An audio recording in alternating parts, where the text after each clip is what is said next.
Hi, I'm Samantha, and I want to start by saying something important. I see you. I see the late night moment is closer than you think. Let's create it together.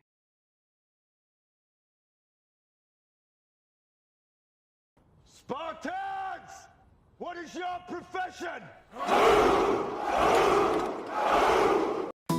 I'm not their echo, I'm my own sound. My roots in the earth, my head unbound. They whisper and judge, but I'm not their clay. I mold my tomorrow, I'm done with today. I walked away from their parade. Their words like stones that ricochet. They call me lost, but I am found on this quiet road where I'm unbound. I walked away through the quiet of the storm. Their voices loud, but my soul felt warm. They point their fingers, call me the stray, but I found my freedom when I walked away, yeah. I walked away from their parade. Their words like stones that ricochet. They call me lost, but I am found on this quiet road where I'm unbound. I walked away through the quiet of the fair. Their voices loud, but my soul felt warm. They point their fingers, call me the stray, but I found my freedom when I walked away. They try to shame the soul that strays. When you carve your path, they turn away. An outsider's heart beats loud and clear. No chains can hold what's free from fear. Their dreams aren't mine, they never fit. A puzzle forced, it just won't click. I see the world through my own eyes, not filtered through their scripted lies. Their dreams were cages I couldn't call home. I saw a horizon where I could roam. They don't understand what they can't contain, but my path is my own through joy and pain. They try to shame the soul that strays. When you carve your path, they turn away.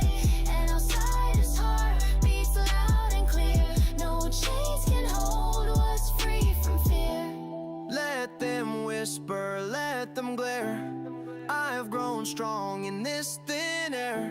The crowd may roar, but I won't bend. My road's my own until the end. They call me the outsider for chasing my flame. Their rules and their boxes I refuse to claim. I won't be a shadow, I'll carve my own way. They can try to shame me, but I won't obey. They call me the outsider for chasing my flame.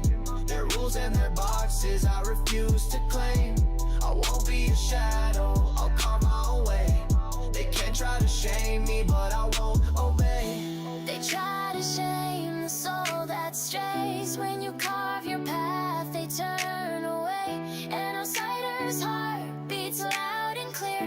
No chains can hold what's free from fear. So call me the outsider if that's what I'll be. I'd rather be lost if it means I'm free.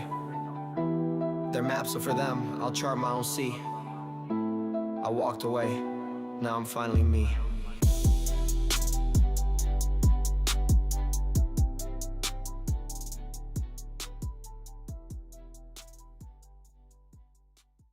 There we go. Good afternoon, good afternoon, good afternoon. How is everyone doing today? Hopefully everyone is doing well. Whew, what a weekend. It has been a busy, action-packed weekend, but we do not miss. We are here. We are back. So, real quick, before getting into the show, here's what happened, right? I went to, you guys, so if you haven't seen it before, we had a show a few months ago where I installed N8N on DigitalOcean so that I could be able to access it and then I can automate some different activities. So one of the activities that I have automated is posting on X.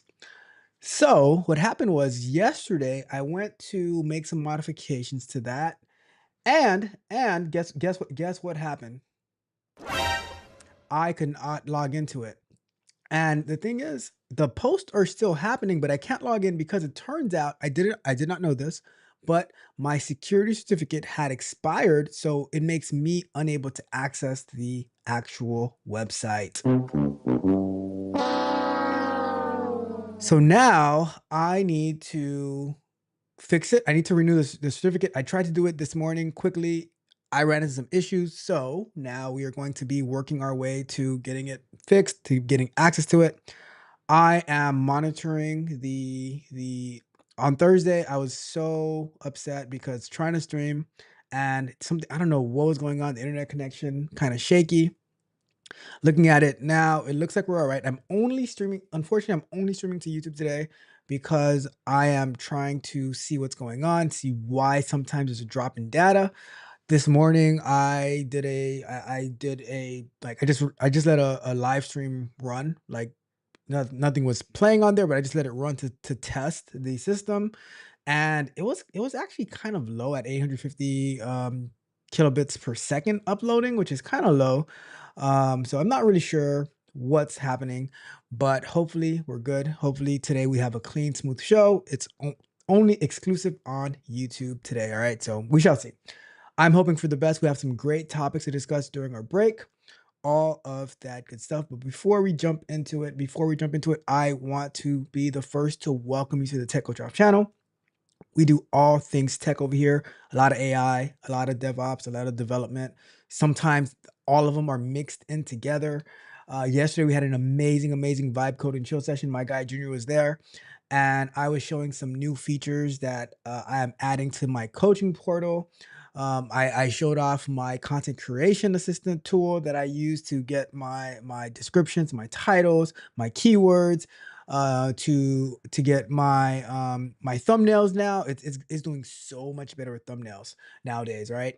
But to my thumbnails and then getting content idea, I showed all of that over at the Vibe Code and Show session yesterday. I'm gonna be uploading that throughout the week.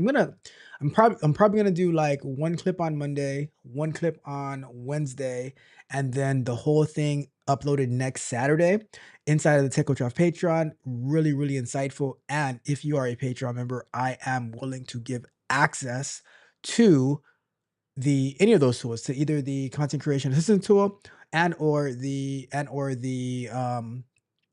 coaching portal, whatever it is that you want to give a try. I am willing to give access to that. All right. But yeah, so those are the things that we did yesterday. Really cool stuff. I Before we go any further, I want to say a big thank you to all of the subscribers to the channel, those who have been with me for a very long time, those who are brand spanking new to the channel, those who are very active in the chat, and those who lurk and they just like the value and they watch from the clouds. Whatever it is that you're doing, I appreciate you, including those who something that I'm learning, right? Some people love live streams. Some people love what they call VOD videos, video on demand. So it's like someone will pre-record a video, they drop it. Sometimes it might be it's like sometimes they do a podcast, right? Where they will upload a podcast, but it's like 2 hours long. Where people prefer to watch it that way, and they don't really prefer live streams. Sometimes people will prefer to watch the clips from a live stream, but they don't want to watch the live stream. Sometimes people prefer watching shorts.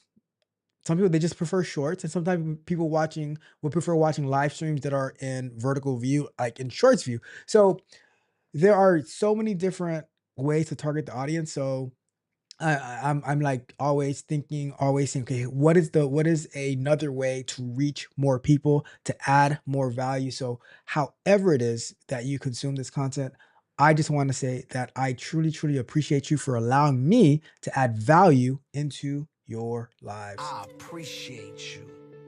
I do. I really do. And I got to give a big shout out always to the Tech Coach Ralph Patreon members, my tech barbarians, my technical explorers, those that I work with one-on-one, those who join me for Vibe Code and Chill, those who are also very active in the Tech Coach Ralph Discord. We've been having some great conversations in there. My guy Ferris, my guy Magnetar, it's just and I even use the Discord for when I combine those that I'm coaching in like QA with a developer to be able to have communication back and forth, strategize, stuff like that. It's so many good things that by being inside of the Tech Coach Patreon, I try to do my very best to give opportunities to people who generally wouldn't have those opportunities, maybe finding you some type of internship, pairing you with a developer who needs some assistance so that you can build experience and that you can grow your value to the workplace. All right. So really, really cool stuff. Shout out to all of my Techotrough Patreons, my tech barbarians, all of you guys. We are the way that we work. There is no one who can stop us. We are the best. We the best. And of course, shout out to the tech mercenaries. Those are the YouTube channel members who allow this channel to go on every single day, helping it grow, helping us get this message, this tech message across the entirety of the world. Let's get it. All right, quick announcements. Tomorrow we're going to be premiering Candid Conversations, and it's about starting. So many people, they want to do something, but they always push off the start date. As we get closer to 2026, many people will say, oh, I'm going to start in January 1st, 2026, or I'm going to start next month. This is the new month already, right? Did you start? If you said in September, you're going to start in October, did you start already? Probably not. So now you probably pushed it to November 1st. Why? Or I'm going to start next week. I'm going to start on Monday. Did you say you were going to start something last Monday? And then you didn't, and so you push it off to this Monday, to tomorrow. Well, are you actually going to start tomorrow? Well, I'm going to be talking to you about that tomorrow. About just start, get out of your own way, start every day. That basically we're going to be talking about. You need to start whatever it is that you say that you need to do that you've been pushing off. Start, right? We're going to talk about that tomorrow. So join me for Candid Conversations tomorrow as we talk about the importance of just getting started, right? Just getting started. We're going to be going live Tuesday night. We're going to be pushing the mobile app, the time cost calculator, to the app stores, Google Play Store, and to the Apple App Store. Hopefully that there are no more issues and that we're able to fully deploy it. And you know what? There's actually one more thing that we need to do. Maybe I'll take care of that as well because there is a thing that by November 1st that Google is requiring us to do. So maybe I'll try to get that in there as well. And then we shall push them to the app stores and get that out of the way. And we can get a good part of the app done, because once we get that pushed up, then I want to go back into our spec kit where we built out, we wrote out the specifications for the new implementation, the new features of the app, where we're adding the timer, right? So we're going to be looking at that. I have to say, I was so excited about the work about what Kilo was able to do using the Gemini API key. So I'm super excited about that, and we'll go from there, right? So those are our upcoming shows. We have tomorrow, we have the Candid Conversations premiering at noon, and then Tuesday night we're going to be going live, working more on the time cost calculator app, pushing that up to its respective locations. All right. So that is the plan for the next couple of days. So if you are excited about that, do me a big favor. If you haven't done so already, like the video, share the video, subscribe to the channel, hit the notification bell so you know every time we go live and drop new content. And as well, go to our Vibe Coding Chill, or go to techotrough.dev, where I have uploaded it was an amazing sprint review or Scrum Night from last Sunday. That's uploaded into the Patreon. We had the Vibe Coding Show that we do every other Saturday, and I'm gonna announce it right now. Right, I'm gonna announce it right now. I plan to do a special Vibe Coding Show for my tech barbarians, those that I work with one-on-one. It's going to be available to anyone to join, but it's going to be focused on them because a lot of them are interested in QA, and I am going to show them how to use the tools to properly debug, find out what's wrong with the application, report the defects, how to use I showed a little bit before, but it's a way so that they can build their confidence in their reporting skills, so that they can just be strengthened. All right. So that is what we have coming up on the 18th of Saturday, the 18th of October, Vibe Coding Chill. I'm going to do a masterclass, I guess we can call it, of reporting defects using the Chrome Dev tools to properly report, investigate, all of that good stuff, which anyone is available to join. Techotrough.dev, Vibe Coding Chill. every other Saturday, but this coming, not this coming Saturday, but the following Saturday, this coming Vibe Coding show is going to be a special session, a masterclass, a seminar on how to properly find out what's wrong and report it to the developers, because you can find out what's wrong, but you don't know how to report it. That's when you have the battle. All right. So that's what we're going to be talking about at our next Vibe Code and Chill. Looking forward to seeing you there. All right. Let me check the chat, and then we're going to be getting into our first segment. There's no icebreaker today. I'm going to get into our first segment of work. And then we will, go through our normal routines. All right. So first and foremost, I got my guy Junior in the building. Says, what's up? What's up? What's up, family? What's good with you, Junior? Shout out to you. Hopefully everything is going phenomenal. And Junior also reminded me that Black people are always late. It happens. It happens. It happens. All right. But for good reason. I was, making sure that YouTube was going to get some act right and, work well with me. I'm still not sure, but we shall see. And you said that that YouTube was acting up, but he closed the app and is working better. Hopefully it stays that way. We're only streaming to YouTube today, so we're pushing all the power, all the force to YouTube, and we're not separating across 4 different platforms. Sadly, but surely, that's what it is. All right. And Junior said, talk about a runaway train with no operator. That's what I did. So this is basically what I did this morning, right? I said, I need to figure out what's going on. So I started a stream, put it in a private stream, and I just let it run for 2 hours. And I went out and I did what I had to do. Went to play basketball, came back, and it was still connected. I'm like, so you're telling me that you're still connected, but on Thursday when I was trying to stream, it was a no-go. Come on, man. That would be a good soundbite. Come on, man. All right. Anyways, I digress. But that's where we're at. That is where we are at. We're going to get started with the show. All right. So our first, let me get this down.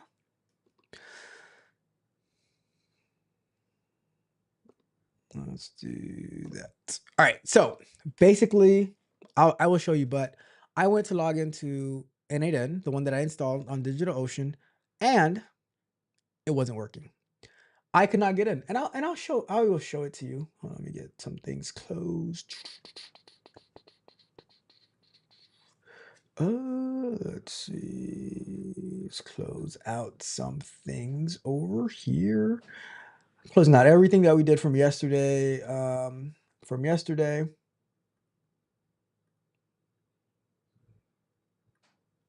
And what I'll do is, you know what? There's something that we need to do. I'll do that. I'll do it during a break. I'll do it during. Well, you know what? I haven't started the timer yet, right? I will show you right now. So let's go and do this. Before we get started, right? So I was showing this feature that I implemented, inspired by Cody Sanchez, about the Sunday planning to navigate your week. And basically, every Sunday it's going to pop this up over here that says ready to navigate. Where's my mouse? Ready to navigate your week. Actually, let me close out some of these things. I haven't done this yet.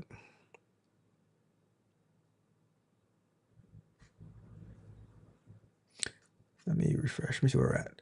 All right, so I added this feature. I'm not going to go through the whole thing again, but this feature is to help you prep and plan your week on Sunday. So I mentioned yesterday, we will do this part. We'll do this part together so that you can see how it works, right? Because if we don't do it on Sunday, we won't be able to see it. So before we actually get into the show, let's do this real quick. Start your week. So welcome to your weekly navigator. This routine is based on the 160 rule. A 1 degree deviation can cause a plane to miss its target by 1 mile for every 60 miles flown. These questions are your weekly course correction. All right. So, and this is inspired by the work of Cody Sanchez. If you guys don't know Cody Sanchez, content creator, serial entrepreneur, really cool person who actually on their YouTube channel, they go around and look at different business opportunities, how people are making money. So it's a really cool channel. I love the work that she does. But So we go here, we say next. All right, it says on a scale of 1 to 10, am I happy doing what I'm doing right now?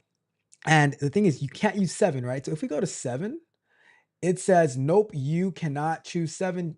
Neutral answers don't lead to growth. We actually need to say one of these sides, right? So I'm gonna say I am always a fairly happy person. I think I'm pretty happy right now. Let's go with 9. It says aspiration goals. What would you do if you knew for sure it wouldn't fail? Um, that's a tricky thing, right? Because I kind of do what I want, right? So let's go with I have an idea. I have an idea. I would say I would clear. This is not this is and this is see, I'm saying it because I know because it's if you knew it wouldn't fail. I would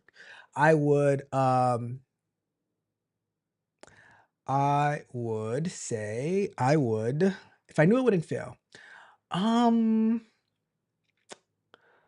I would say I would clear all of my accounts and invest it in Nvidia. If I knew Nvidia wouldn't fail, I would do that, but I'm not going to. It says, what would you do? What would I do even if I knew it was going to fail? Um, that's a good one. What would I do even if I knew it was going to fail? Ooh. Well, I already do it because even though when I know I'm going to fail, but I don't know. What would I do? See, this is like good when you first get started with this. These are tough questions that you got to think of, right? What would I do even if I knew it was going to fail? Um,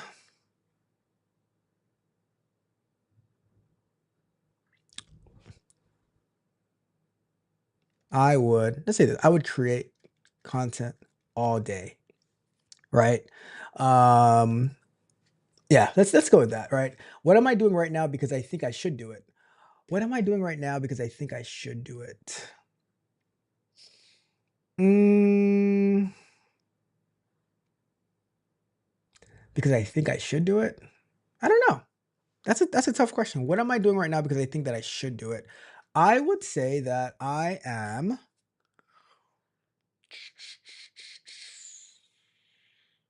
let's say because I should do it.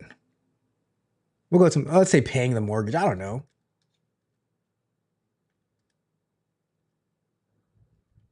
Go with that. I don't know. Impact. What have I done to build the world I wish existed? I am sharing daily tech and career content and building apps to help people get better results. That one is a pretty simple one to answer, right? And whose opinion steered my course this week? Um, I don't think anybody.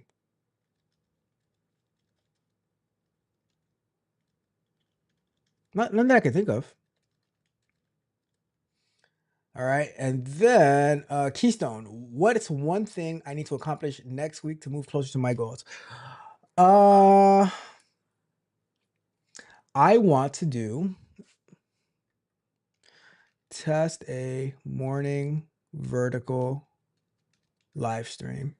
So last week's goal was to set up the vertical live streams. I want to test a morning vertical live stream this week to see how it goes. Let's say we set that as the keystone goal for this week.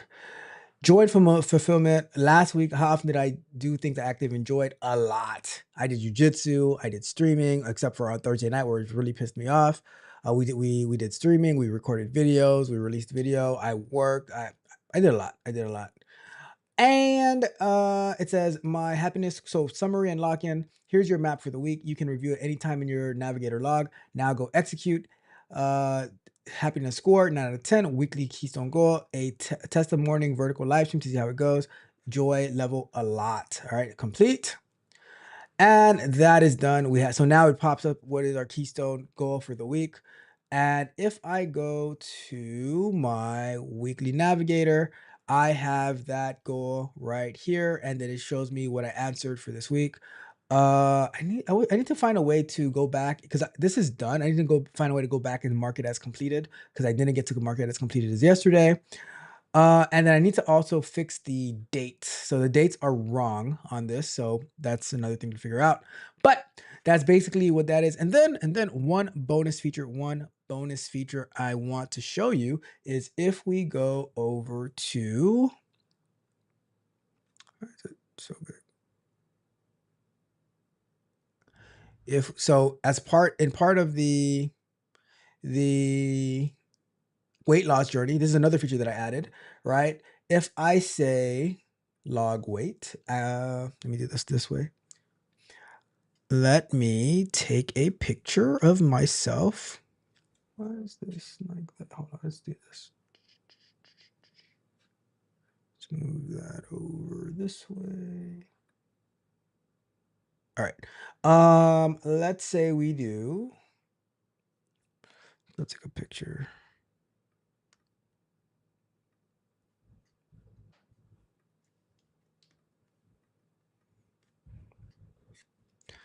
Photo booth. So I'm gonna take a picture of myself.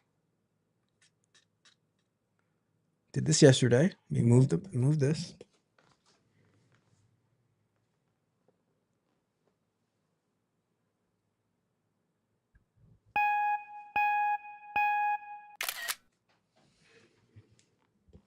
All right, so now I'm gonna go to export this. I'm gonna log weight. So this part isn't working entirely well yet, but picture. Let's go here, and it's gonna have my picture, and I'm gonna so this part is not working well yet, right? It's interestingly enough, though, as the weight is going down, it is actually so it's trying to use AI to use the picture to see what the guess weight is. That part is not accurate yet. So I'm just gonna take this off and say 147.4. Take this off, take that off because that's probably not accurate either. And it does say that it's giving like details over here. But then we do log weight and it gets added to the timeline. And then so it has all the entries over here. And then you can add nutrition, food. Like so you can take, oh shoot, I should have did this when I was earlier. But you basically take the picture of the food and it can calculate what's the food. I need to remember, like I always forget about this part, right? But you can actually take a picture of the food, right? So I was showing this off yesterday as well, which is pretty cool. If I was to go to take photo, and if you're doing it on your phone, you can easily just if you're doing it on your phone, you can easily just upload or take a picture of the food, and it will get uploaded. And I need to do the same way with the picture, like to show the food here, but we do add entry. It calculates it 45 grams of protein for 25 grams of carb. And then so this is what the picture of the food is, which I'll show you another spot. So breakfast, or it's not breakfast, but say that was like lunch update. And now if we go to this feature over here, nope, not here. So we go back to dashboard. I have to add that over there, right? But this timeline view will show you the picture with the weight information, which I got to fix that kilogram stuff. And it'll also show you the picture of the food that you had with the details of the food breakdown as well. Got to get it to update as well for there. And you can filter it by activities. And you can go into like the actual particular day. What I wanted to also show is like maybe a thumbnail of the food and the picture that was taken, but different features that I'm adding on the way, right? So that is what we are. There's the agenda view as well. Oh, so on the agenda view, it has a picture of, so this is from yesterday. But basically what it gives you, what this timeline view is showing you all of your accomplishments that you have done so that you can know that, look, you are working. you might not see it on the day-to-day grind, but you have accomplished a lot of things. So to know that, just keep going, keep going, keep winning. So I'm gonna knock this off as well. Boom, look at that. We're doing great. We are doing great. All right. So and we have the rewards point system that I'll talk about another time. But look at that. Great stuff. Great stuff. So I just wanted to show that off a little bit, to show the different features. And if you are in the Patreon, I can make it accessible to you if you want to try it out. You know, I built this to primarily help those that I'm working with on one-on-one, but then as I was going through, I'm like, you know what, this could add a lot of value to more people. And my goal is to help you win, help you grow, help you build, and finding easy ways. So I'm really like, the thing I'm most excited about is using AI to, like, you just take a picture of your food and it automatically calculates what is the, like, how much protein. And it's not 100% accurate, but then again, when are we ever, right? So it says, okay, this is how much protein I think it has in there, this is how much carbs I think it has in there, and this is how much fat I think it has in there, right? And then I'll probably be adding some more features on it. So let's say you like to fast and you want to keep track of how long you've been fasting, adding notifications to let you know, like, oh, you know, this is what's going on. Different things that I'm thinking about as we build, as we get there. But there are some things I want to take care of first, right? So that is where it's at. If you want me to give you access to this, techcotrap.dev, I will make it accessible to you. All right. But that is everything for now. Whew, okay, let me check the chat really quick, and then we're gonna get into it. Junior says that I'm talking about Nodemation. Okay, so the runaway train with no operator. Yeah, I that makes, yeah, I'm locked out. I can't get in right now, so we're gonna try to figure that out. All right. So let me show you what's actually going on. I'm gonna start our first 20-minute segment. It's time to do. So when I go here and I say N8N.techcotrap.dev, which is what I use, it says that attackers, so your connection is not private. Attackers might be trying to steal your information. For example, this stuff, turn on enhanced protection for Chrome highest level security, and I go to advanced. It says that my certificate date is invalid. It expires on October 5th, 2025, and the current date is it expires on October 1st. The current date is October 5th, 2025. So I need to find a way into this. So I went to Gemini. I said, all right, Gemini, here's the issue. Nope, not this one, not this Gemini. Let me see if I can find it. Let's go to, should be the most latest one. I went to Gemini and I was like, all right, this is the issue that I'm having. Can you help me? Can you help me? So it told me what to do to go and renew the certificate. I tried that earlier today because I wanted to get back in, and it said, nope. It told me to do not come. Yep. So we need to find we need to find out how to actually fix this. All right. So let me see. All right. So let me go here. So let's go to the other screen. And I'm inside of my DigitalOcean. I'm going to launch the droplet. And basically what I tried to do was what Gemini suggests. It says sudo certbot renew. And it tries to renew it. It'll be interesting if this just works right now, right? Like that'll be like, oh, okay, well, so much for that. But it's trying to renew an existing certificate. And we wait. And it's all right. So it says domain connection, yada yada. The certificate authority failed to verify the temporary Nginx configuration changes made by certbot, ensuring the listed domains point to the Nginx server, and that it is accessible from the internet. All right. So I don't know why it is actually doing this to me. What did I do to you? Why are you doing this to me? All right. But we need to get this to work. So what I am going to do is I am going to copy this, arrow over here, And we're going to go into Gemini. When I do the sudo certbot renew, is that the command they told me to do? Sudo certbot renew, I am getting this error. And the thing is, I know that it still works because I'm still getting my post happening on X.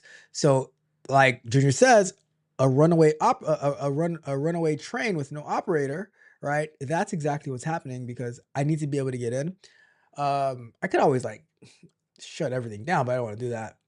And of course, that some challenges have failed. Error is very common, and it's almost always means Let's Encrypt server couldn't connect to your droplet to verify that you own the domain.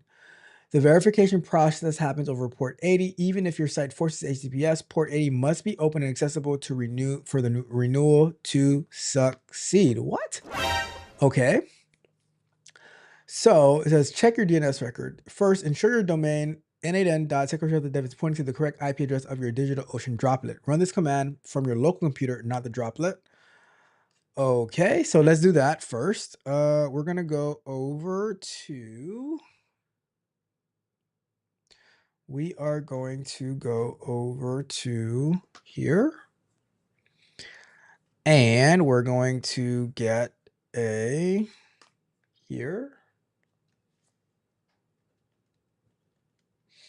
Ping N8N dot tech coach Ralph dot dev. So ping is just to see if it's active, right?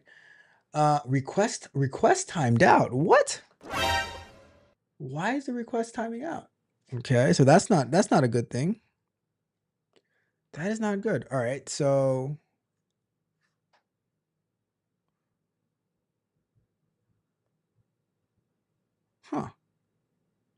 I was not expecting that to happen. Why is the request timing out? What if I try it from in here?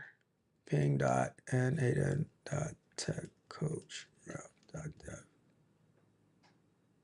So from here, it's able to access it. But from my computer, it's not?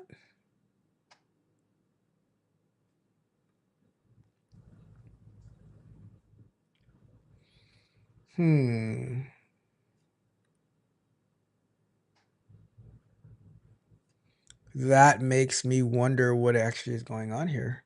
So if we go to droplets,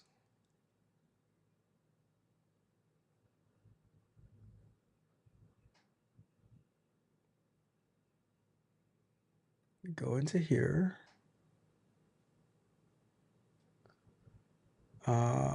Some traffic over here.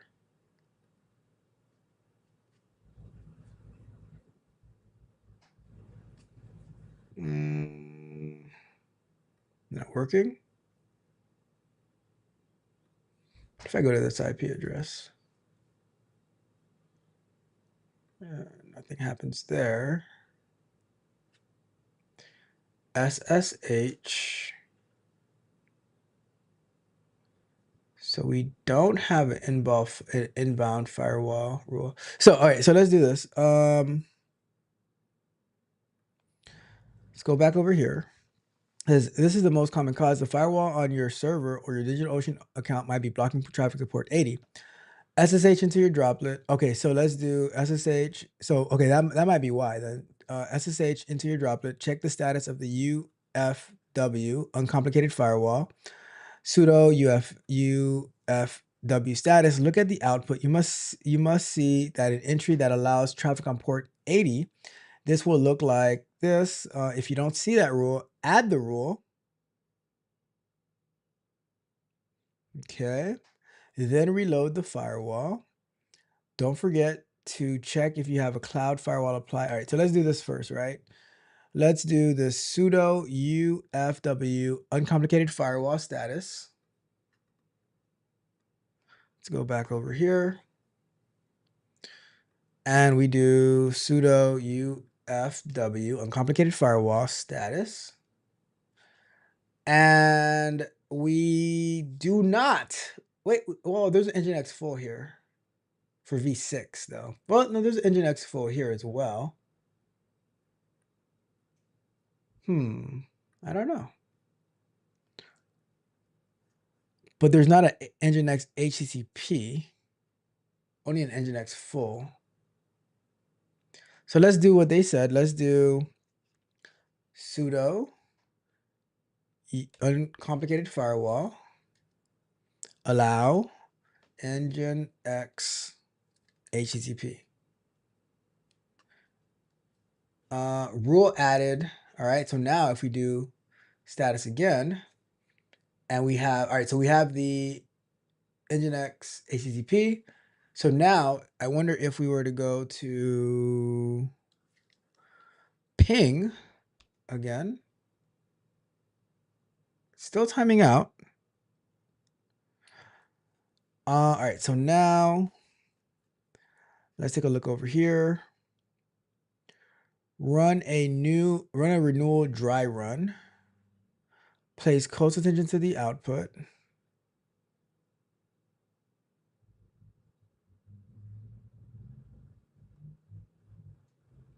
So let's do, before we do this part, let's see if this is able to resolve the issue. So sudo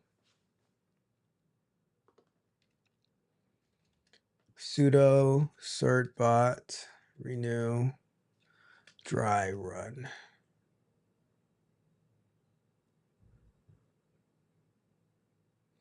Because I'm guessing if my terminal can't access the N8N on port 80, then the renewal isn't going to be able to do it either, right? So let's check in here then for this firewalls.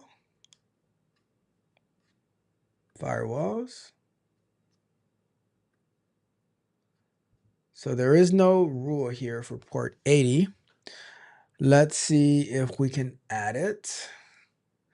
It says, don't forget to check if you have a cloud firewall applied to your droplet in DigitalOcean control panel.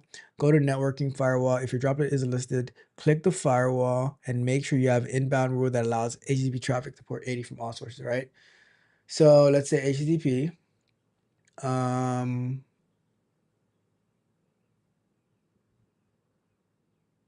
Let's go here. Let's add that one.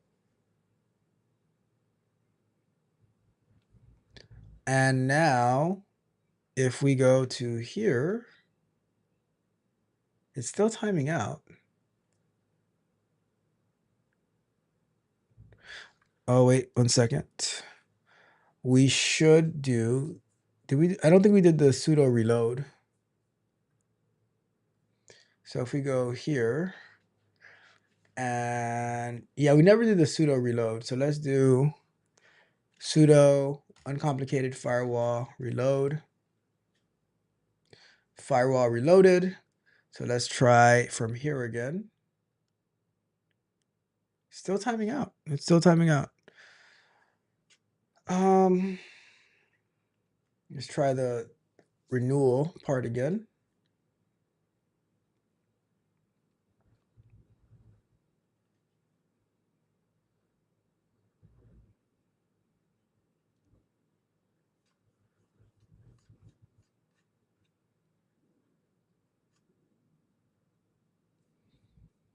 Because this shouldn't be this complicated, to be honest. Should just work. But it's, I mean, it's possible that with the firewall issues that it would block it from doing that.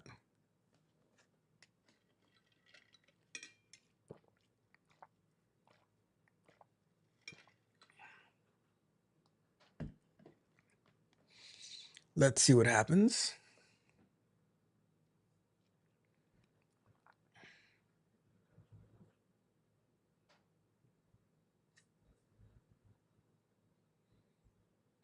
Taking its time. Maybe the firewall thing is working.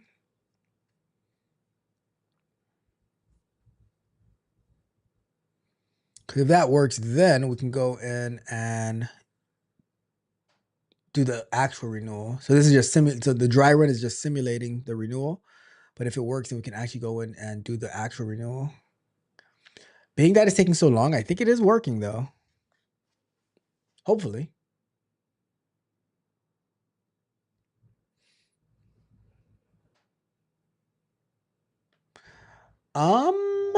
Failed. Oh, okay. This might be a different type of error. Failed to renew certificate with error. All authorizations were not finalized by the CA, something authority. I'm gonna copy this now and say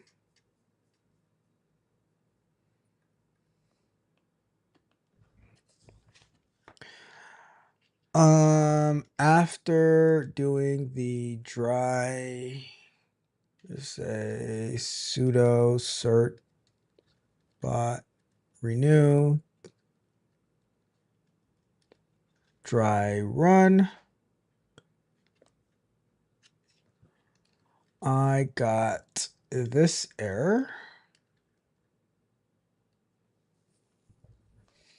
We might have to dive into going to this part next. Check web server configuration. So let me see what this says. That's a different and more specific error. The message all authorization were not finalized typically means that while Server was able to start the verification process, it timed out waiting for Let's Encrypt servers to confirm the challenge. This often points to a subtle networking or configuration issue. Let's dig into the most common cause of this error. Check for IPv6 is a very common culprit. This is a classic gotcha. If your domain has a triple or a quadruple A record in its DNS, Let's Encrypt will prefer to use the IPv6 for verification. If your server isn't configured to accept traffic over IPv6, the connection will time out. Okay, run this command from your droplet. If it returns an IP address, you have an IPv6 record. If nothing returned, you don't have it, you can skip the next section. So let's try that. Dig. But all in all, as annoying or frustrating this might be, I'm actually enjoying it because I am learning something totally new that I've never really been like I've had like DreamHost install my certificates before, but I've never had to go through like on the server to see what's going on. Dig AAA and N8N technical droplet short. Nothing was returned, so I guess we don't have that record. Okay, so I guess that's not a problem. Double check your web root path. So if we do sudo cat etc, sudo cat etc, let's encrypt, renewal, N8N, and we have,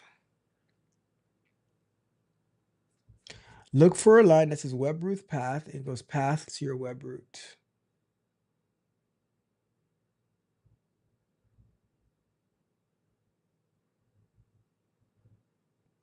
I don't see a web root path.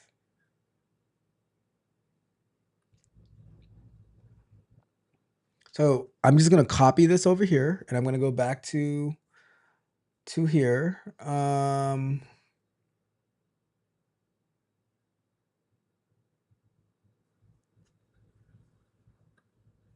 This is what is returned when I do the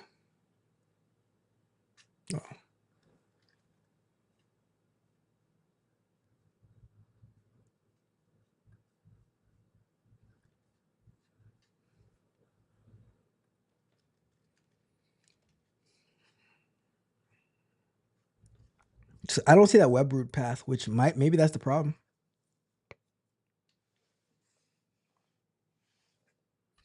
I don't know why it's in this. We don't do.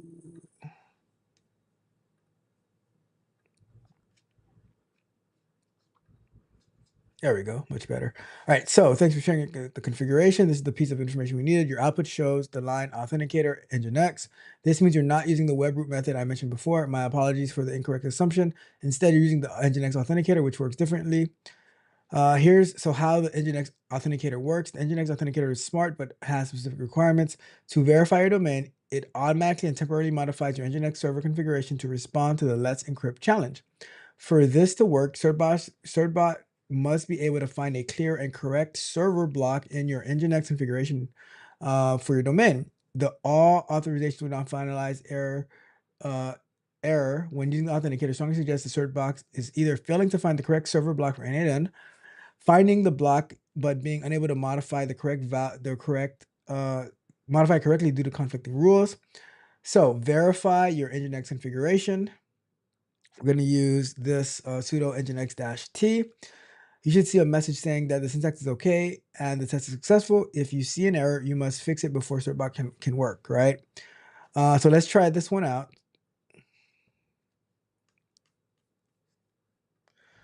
Sudo nginx-t.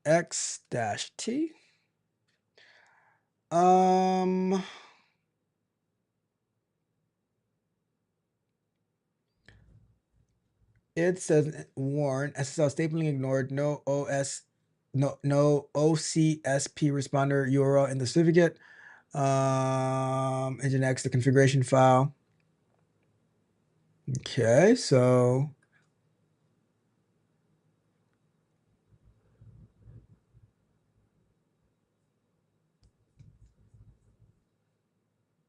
syntax is okay. Test is successful. That's good. All right.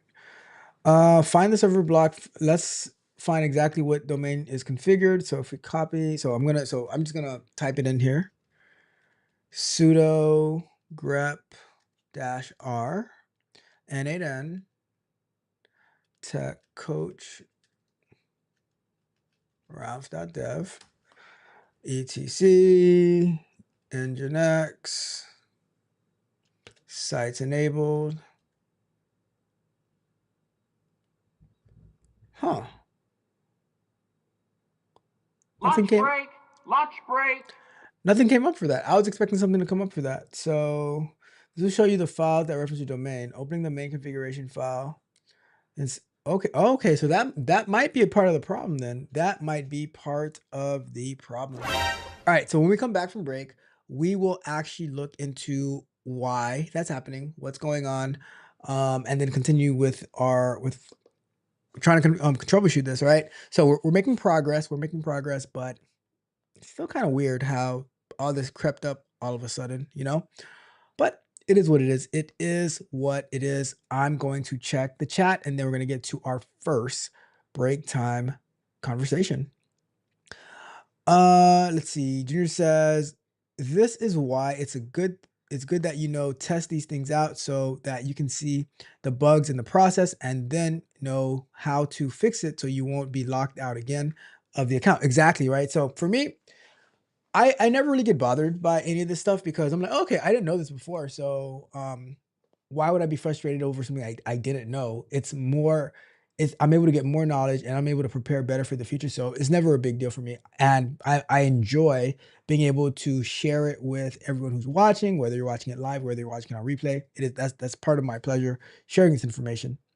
And he says, and also find if there's a way that it'll just stop if the certificate expires again, or a way to keep the certificate perpetually.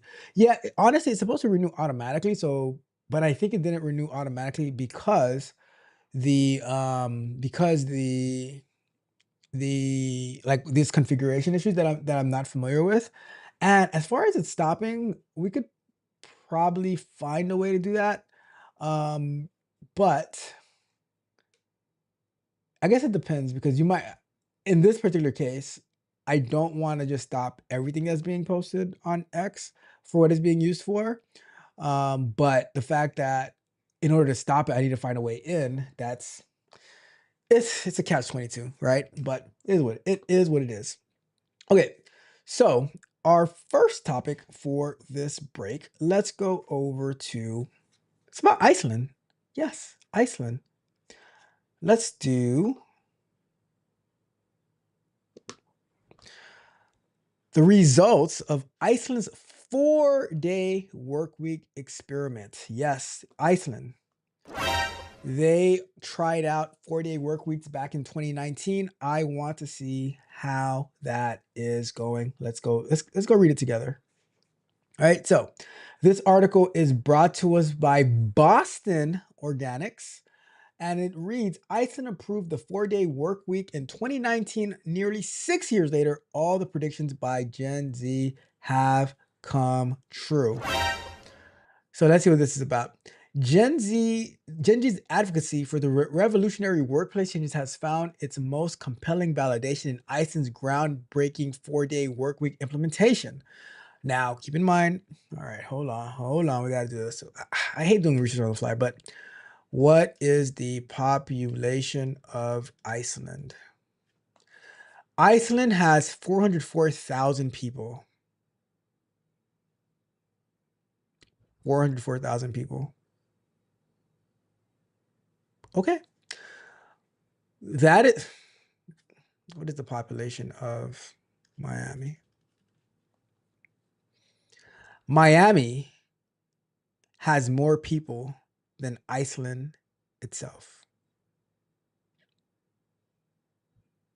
So I don't know how well of a judge that this experiment is going to be compared to a country versus a country of 404,000 people versus a country of 400 million people. All right. But anyways, says what started as a bold prediction from a digitally native generation has transformed into documented success across an entire nation, in parentheses, of 400,000 people. The Nordic island nation now serves as living proof that younger workers' vision for sustainable employment wasn't merely idealistic dreaming. Revolutionary transformations reshaped Icelandic workplace culture. As Iceland's journey towards reduced working hours began with 2,500 pioneering employees participating in extensive trials starting in 2015. These initial participants represented just over 1% of the country's workforce. It's got to be all right. It's got to be kind of sad or weird that 2,500 people represent 1% of the country's workforce. 2,500 people here, they don't represent anything. Anyways, says these initial participants represented just over 1% of the country's workforce, yet their experience would eventually reshape employment standards nationwide. The overwhelming support for 86% of trial participants provided the momentum needed for widespread adoption. By 2019, formal agreements allowed workers across various sectors to negotiate shortened weeks without salary reductions. Today, nearly 90% of Icelandic workers enjoy 36-hour weeks instead of the traditional 40-hour schedules. Okay, you get out 4 hours early. Okay.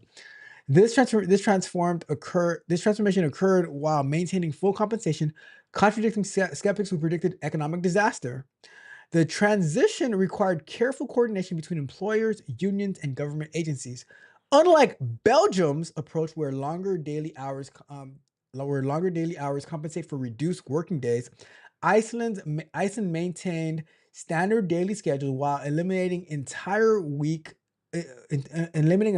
workday. So how'd you get to 36 hours? Wouldn't that be 32 hours that you're working a week? I don't know. Right. It says this approach proved more sustainable for employee friendly, aligning perfectly with Gen Z's emphasis on work-life integration rather than mere time redistribution. Just as geological transformations can reshape entire continents over time, Iceland's workplace revolution has fundamentally altered societal structures across multiple generations. The ripple effects extend far beyond office walls, influencing family dynamics and community engagement patterns throughout the nation. Okay, let's see what major business or company is in Iceland. Major Icelandic companies include Merrill Machinery, Iceland Air Aviation, Iceland Banking, logistics.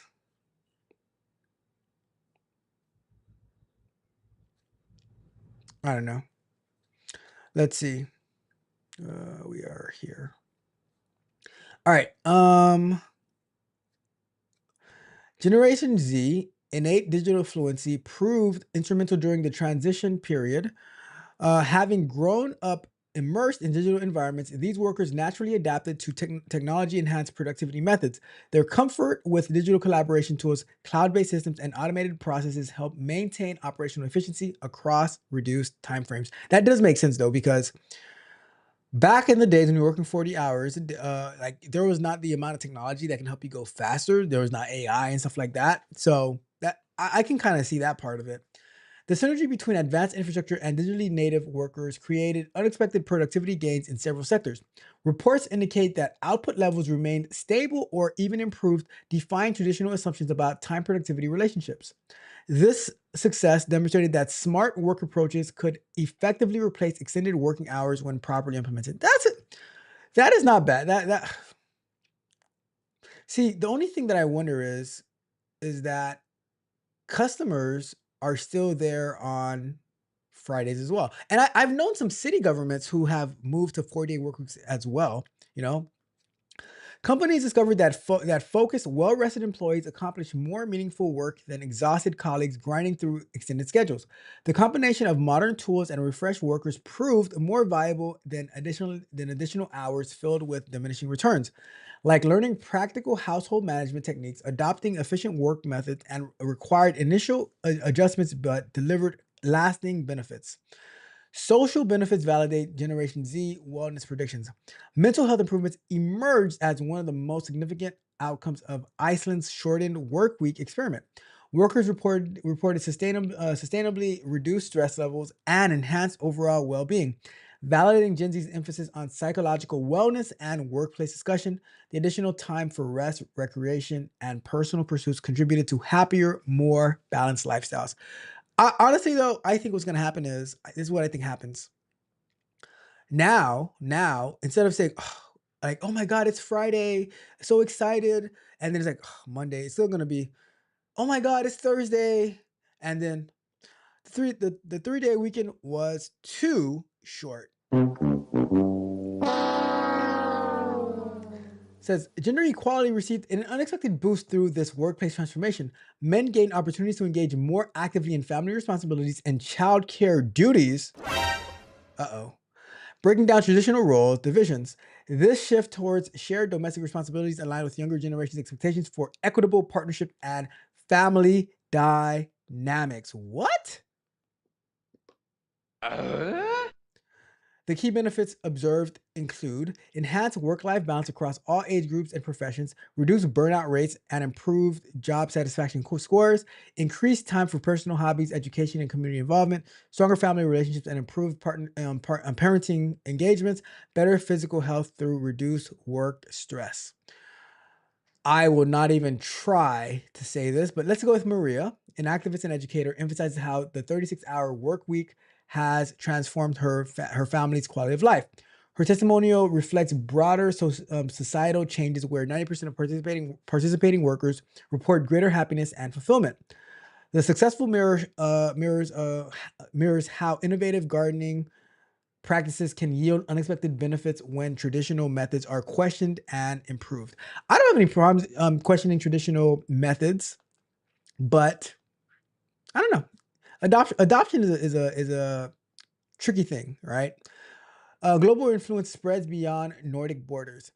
Iceland's achievements have inspired similar initiatives across Europe and beyond. Countries including Germany, Portugal, Spain, and the United Kingdom have launched pilot programs testing reduced work weeks.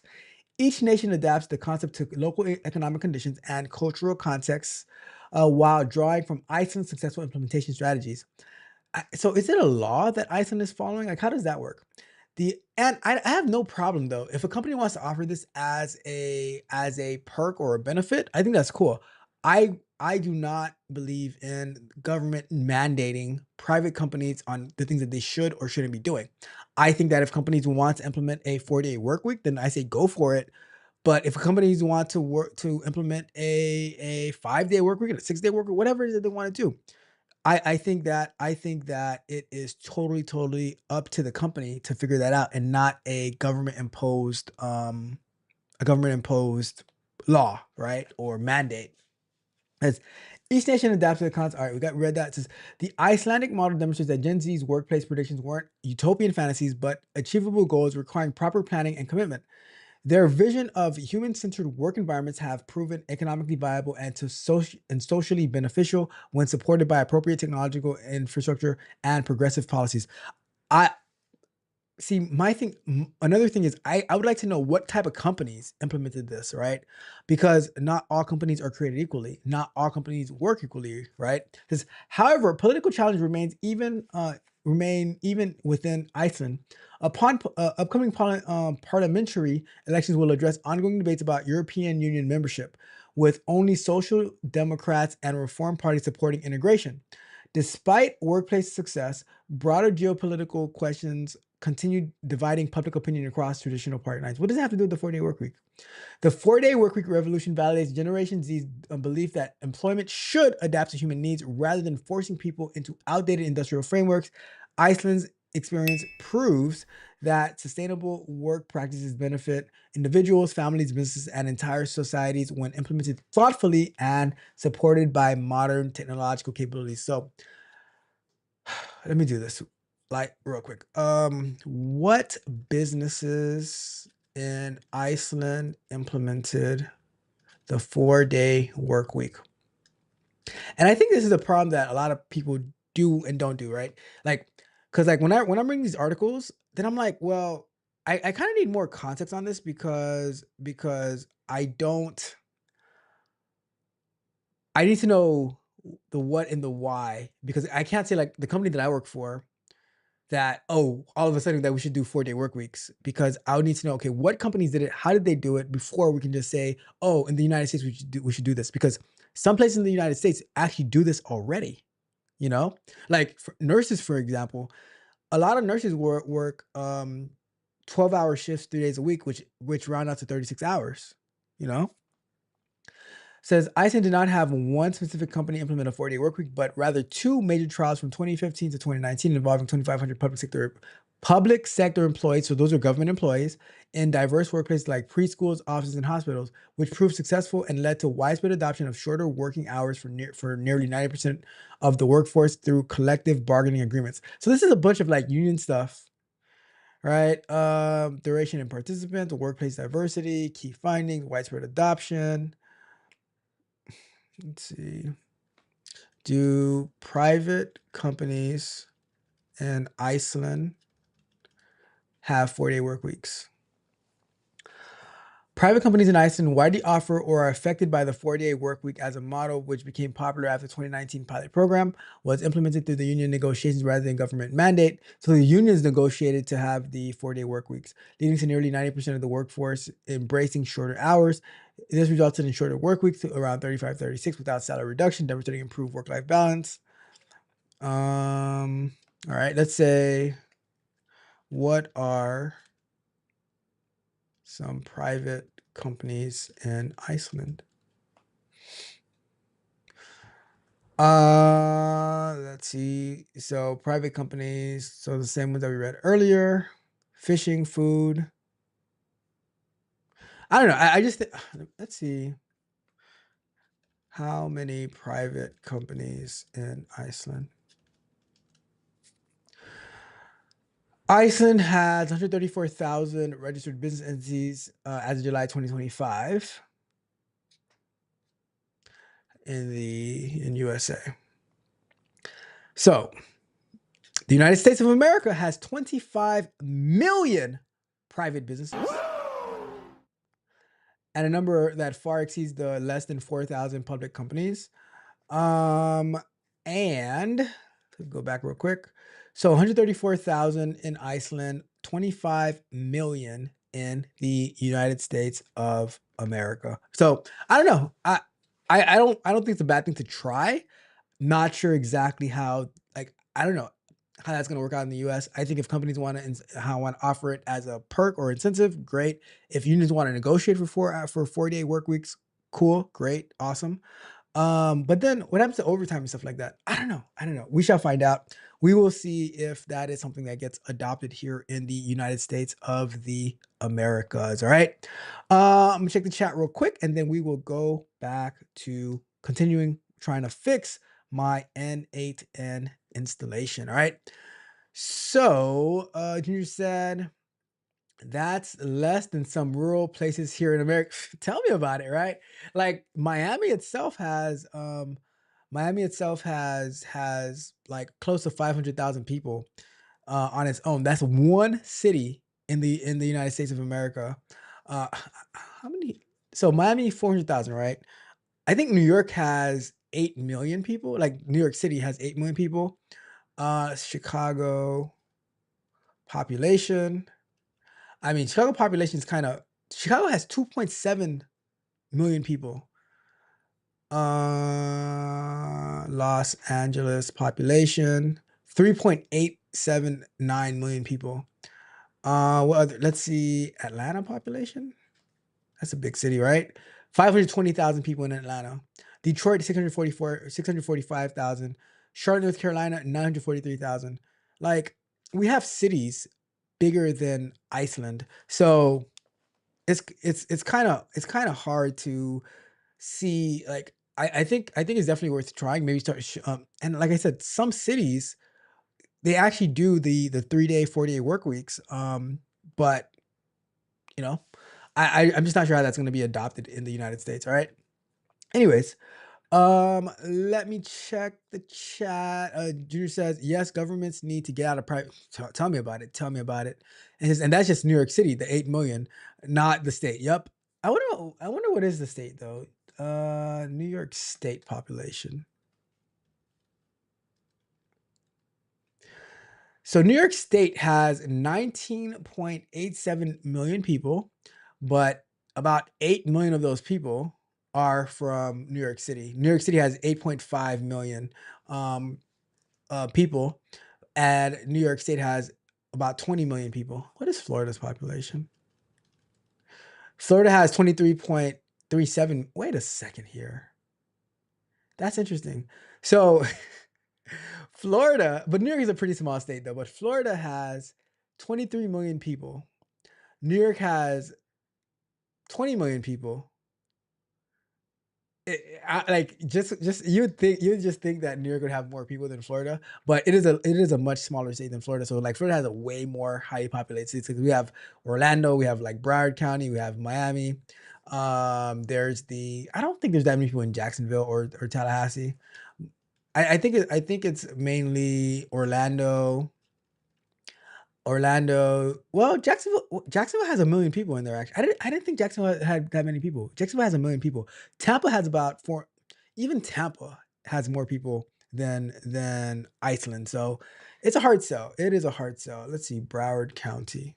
Broward County has Broward County has 2 million people. Let's see Miami-Dade County. That's going to be a big one. Miami-Dade County has 2.8 million people, right? So the county itself has about 3 million people, but the city of Miami has about 400, almost 500,000 people. So it's hard to see how a tiny country's ambitious working policies is going to fit to a very privatized country that has many different businesses who make their own way, right? So anyways, that's my thought. All right. So let's put up another 20 minutes. Let's go! Let's go! And we are going to continue trying to figure out what's going on. Let's go. Oh, so the last thing that we did that pseudo thing.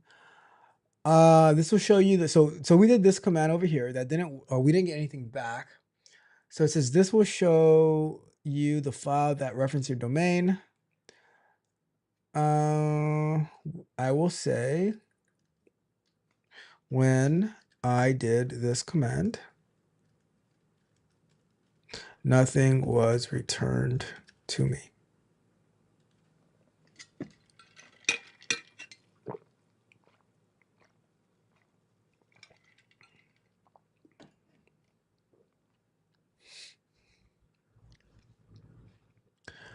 All right, so the fact that the command return nothing is the core of the problem. It means that the directory Nginx uses for active sites, there is no configuration file that mentions your domain. When Turbot uses the Nginx plugin, it specifically scans the directory to find the right server block to modify. Since it can't find one, it doesn't know what to do and eventually fails. This almost always means your configuration file exists, but it hasn't been enabled yet. So the sites available versus sites enabled. A standard Nginx setup is two directories: sites available, where you can create and store all your configuration files like drafts, and then site enabled. This contains a symbolic link to the files in the sites available that you want to be live. You likely created a file sites available, but never created the link to enable it. So look in the sites available folder. So we're gonna do this. Check the drafts folder in your config file. Look through the list for the file that's most likely the one for your domain. It might be named something like this.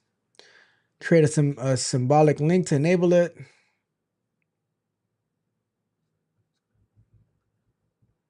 Replace your config file with the actual name.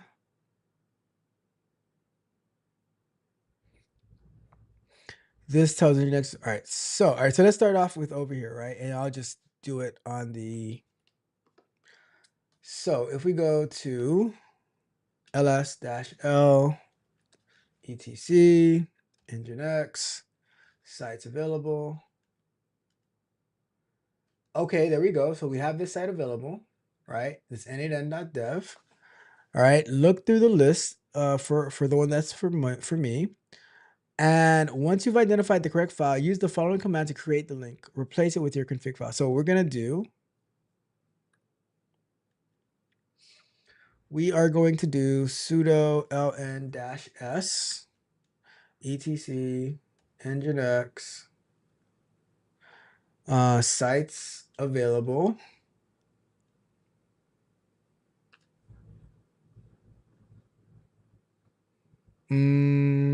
Your config file. Your config file. So what is your config with the actual name? Okay, so that would be the N8N. All right. And then we're gonna do etc nginx sites enabled. File exists. What do you mean the file exists? Oh, okay. So,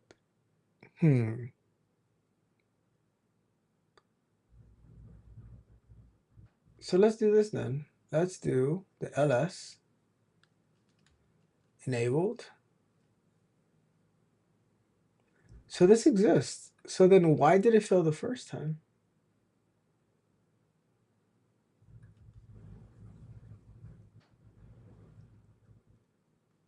So we did the sudo grep n8n.techcontrol.dev. It didn't return anything. So if we do cat n8n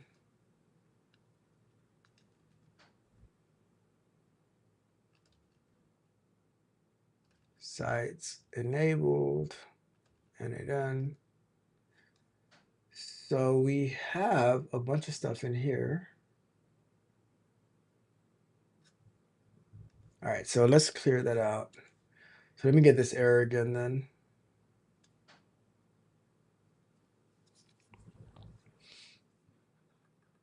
Let's copy that, and I'm going to paste that into Gemini. When I try to create the symbolic link, I got this error. I checked and the file does exist, does actually exist, and this is the content of that file. So if we do that,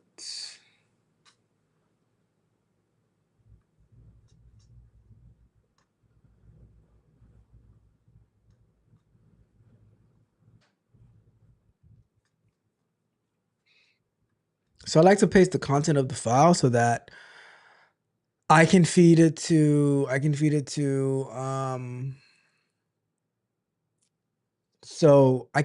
Gemini so it can know what it's seeing, so it can be able to try to fix a problem. The configuration file reveals the entire problem. The file exists error means that you have a regular file, not the symbolic link we're expecting, but the content of the file is what's truly important.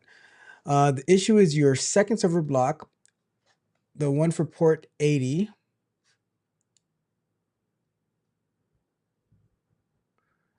So listen, port 80, server name, return 404. This is the problem. Certbox is correctly finding this block to perform its HTTP validation, but the return 404 line tells Nginx to immediately respond with the 404 not found to any request that comes in the port 80. This block lets encrypt validation, causing the renewal to fail. Certbox likely added this rule during a previous setup or failed attempt. To fix this, you need to remove that blocking line. So edit the file and just disable it. All right, let's give it a try. Let's give it a try. Let's do.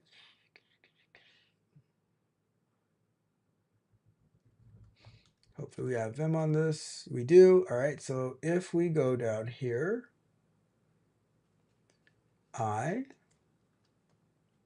WQ, and then we need to do the sudo nginx-t,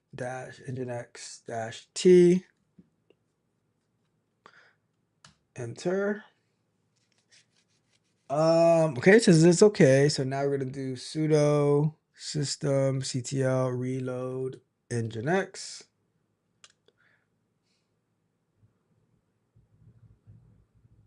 Okay.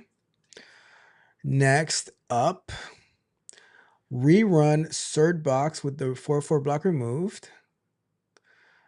Certbox should be able to complete the validation. Run the command with the certbox fixed to have fix your certificate automatically. Update the configuration file with the correct settings.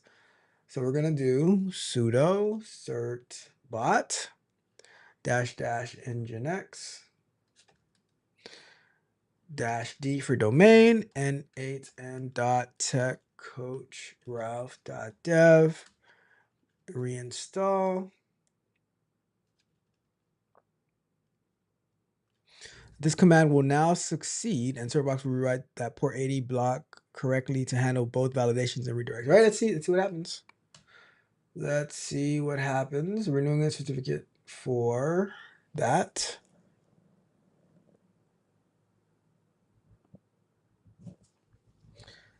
Ooh, successful. Let's get it. So it's successfully deployed for N8N. Your existing certificate has been renewed and the new certificate has been installed. So if I go and I take a look at this file one more time, and it still says, so this is still commented out. I don't know. Okay. Let's get out of there and we will proceed to going over here and we shall refresh. We're back, baby. Let's go. Let's get it. Let me log in. And home we are. We did it. All right. So basically what I wanted to do was I wanted to reduce the rate of posts being happened, maybe like one a day. So schedule trigger. So this is happening. Right, so we're gonna go to this cron generator. And we're gonna go do this, and I'm gonna paste that. So this is 15-minute past hour of 12 and 21. So I'm just gonna reduce this down to. So at 21:15. Let's do that at 21:15.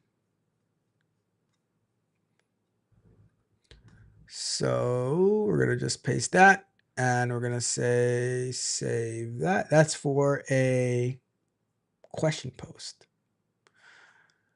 And I don't like that time though.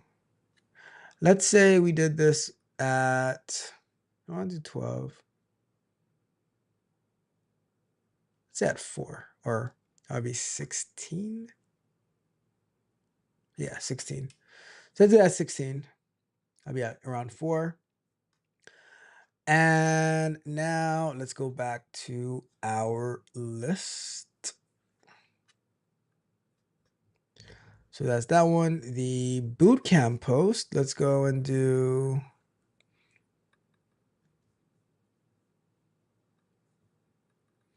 this is at 10:30.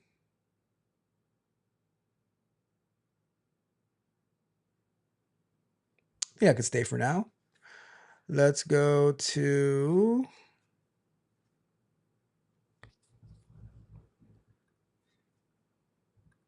resume flow post. I think that one is doing 2 times at 12, at midnight and at noon. That one can stay. We will do thoughtful QA post. What time is that one being posted at? All right, that one is being posted way too much. Let's go and reduce that one. So this site that I'm using is called Crontab Guru, where it basically breaks down your, it tells you what that cron job. So cron jobs are basically things that are running on servers that are triggered based on a schedule. We will do this one for 8 a.m. 14. What's 7? 17 is 5. Let's do, take the 20 out. Take that. Let's say we do 18 would be 6 p.m.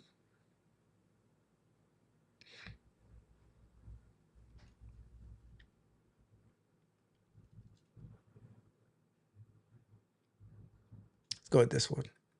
8:30 and 8:30 a.m. and 8:30 p.m.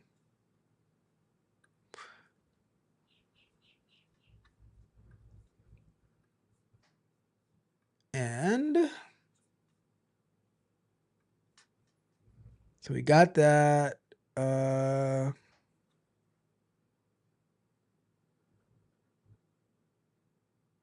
one is good.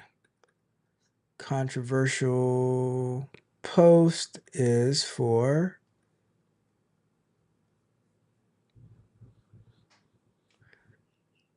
I'll do that one at, yeah, at 6. There we go. So it is reduced and we're good to go. While we're here, I did want to work on a LinkedIn post as well. So while we're here, why not? Why not, right? So let's create a new workflow. Workflow. Let's say we do on a schedule. And I want it trigger at 9 a.m. And I want it to do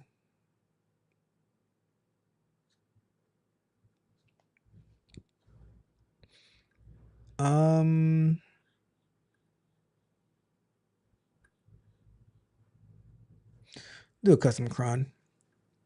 And I want it to do, let's go here. I want it to do every Monday.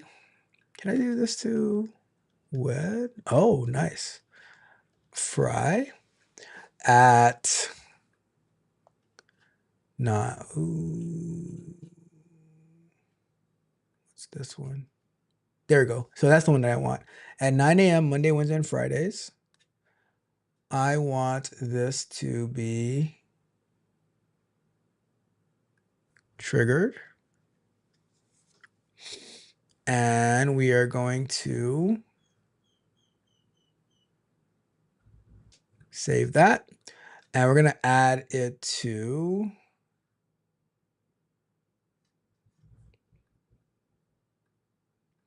AI, OpenAI, message in a messenger model. And what I'm going to do, I'm going to go over to Gemini because we are done with. So I just wanted to get back in. So now that I'm back in, I'm going to go to LinkedIn. That's not the one that I want, I don't believe. Let's go to, which one was it? Is it this one? All right, there you go. So I would like to create a LinkedIn post for Resume Flow about what AI skills people should be incorporating. Is this the one?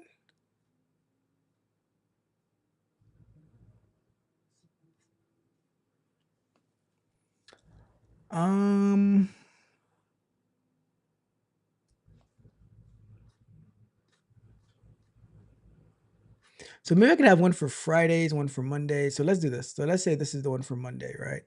I want to, okay, so let's do this. And so let's do this. So let's go all the way down to the bottom, right? I am setting up an N8N workflow that will be posted to automate posting on the Resume Flow LinkedIn page about the two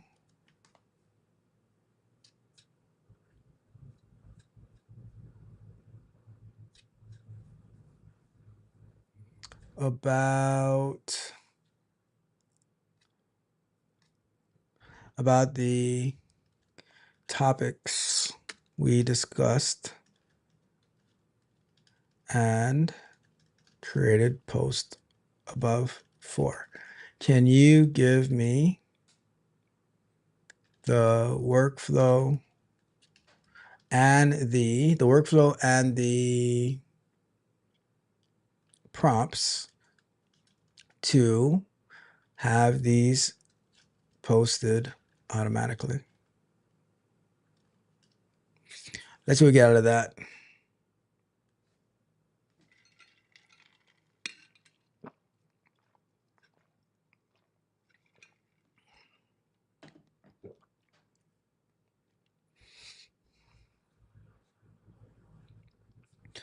I'm making your LinkedIn content with N8N is a powerful way to stay consistent and save time. Here's a detailed guide to building your N8N workflow.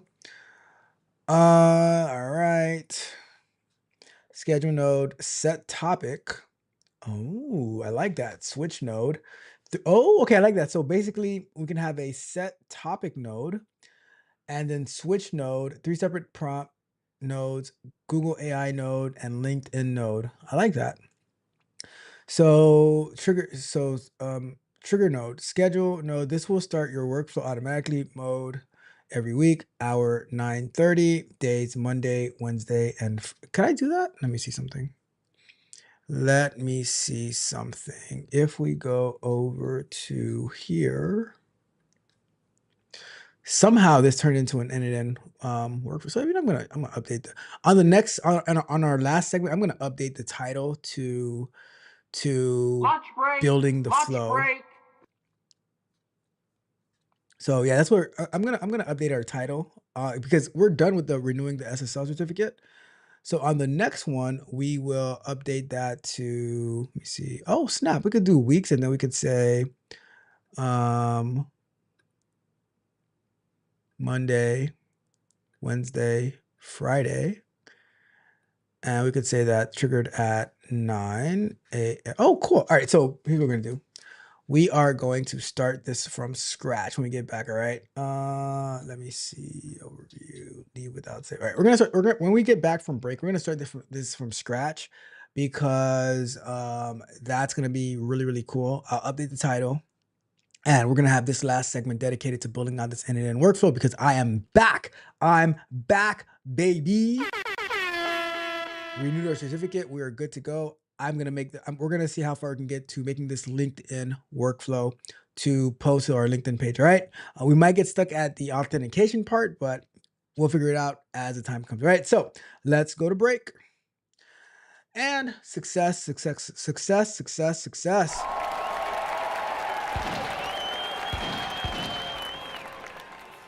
All right, so nothing new in the chat. Let's go over to our second conversation for the break today, and it has none other to do with Tesla.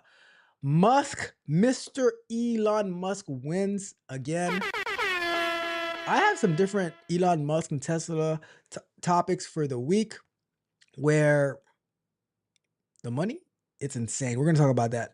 But Tesla, so this is brought to us by... So let me get rid of this real quick. You know how we do. All right, cool. So Tesla reports blowout Q3 deliveries as buyers plow in before federal tax credit expires. With that being said, let me check my Tesla stock real quick. Let me see how that looks. I wonder if in the next, I wonder when the credits expire, if their deliveries are going to drop dramatically. Let me see what we got. What do we got? Let me see.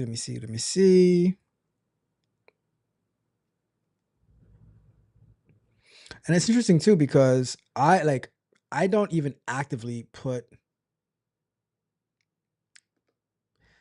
Thank you, Junior. Thank you. See, shout out to my guy, Junior. I'm sorry, a real one. But let me see. This says my Tesla percentage is up 77%. Nvidia is up 291. Tesla's up 77. And Meta is up 121.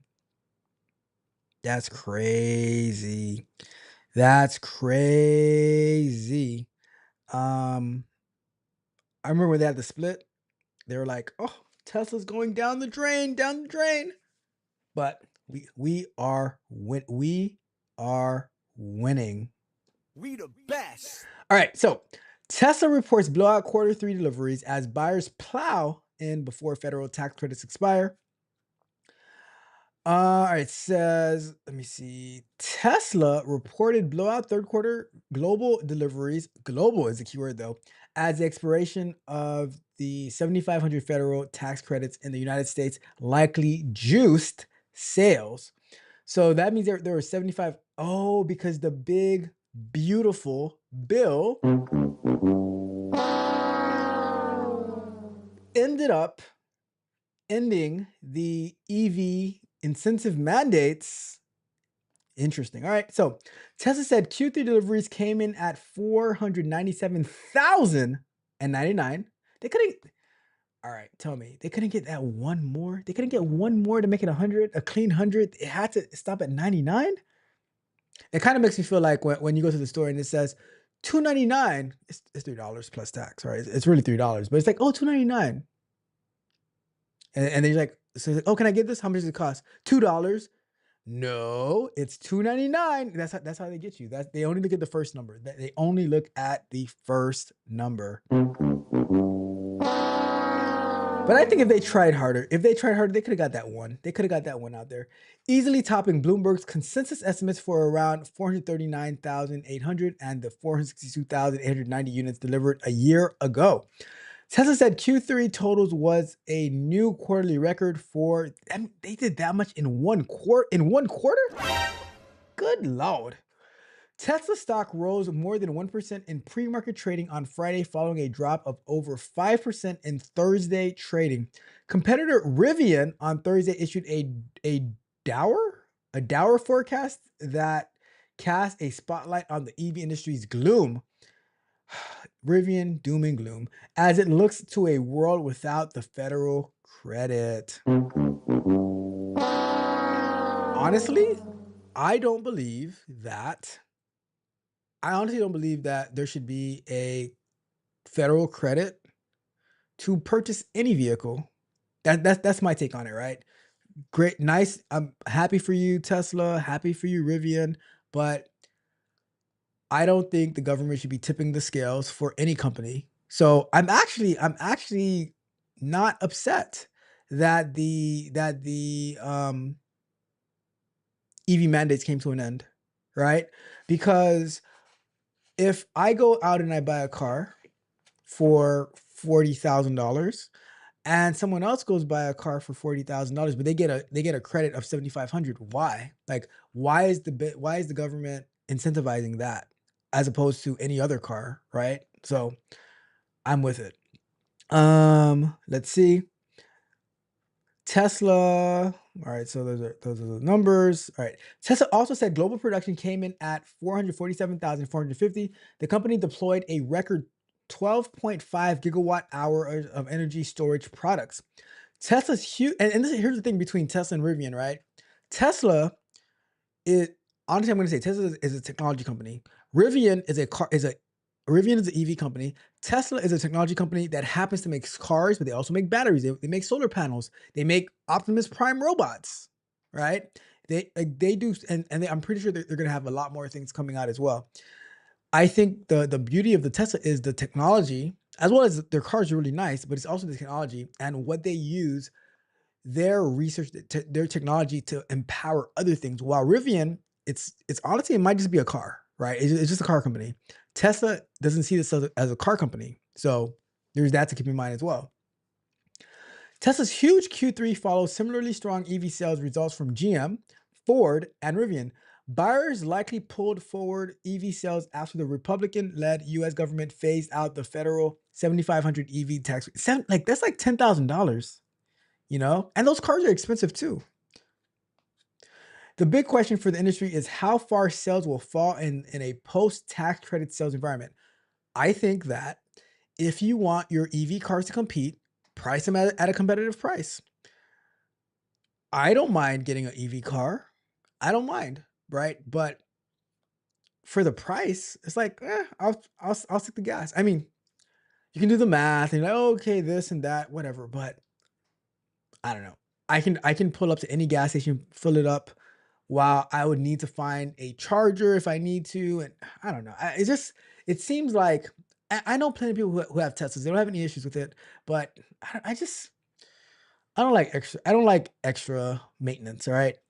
As while the numbers were better than expected, we think it's important to highlight the data is backward looking.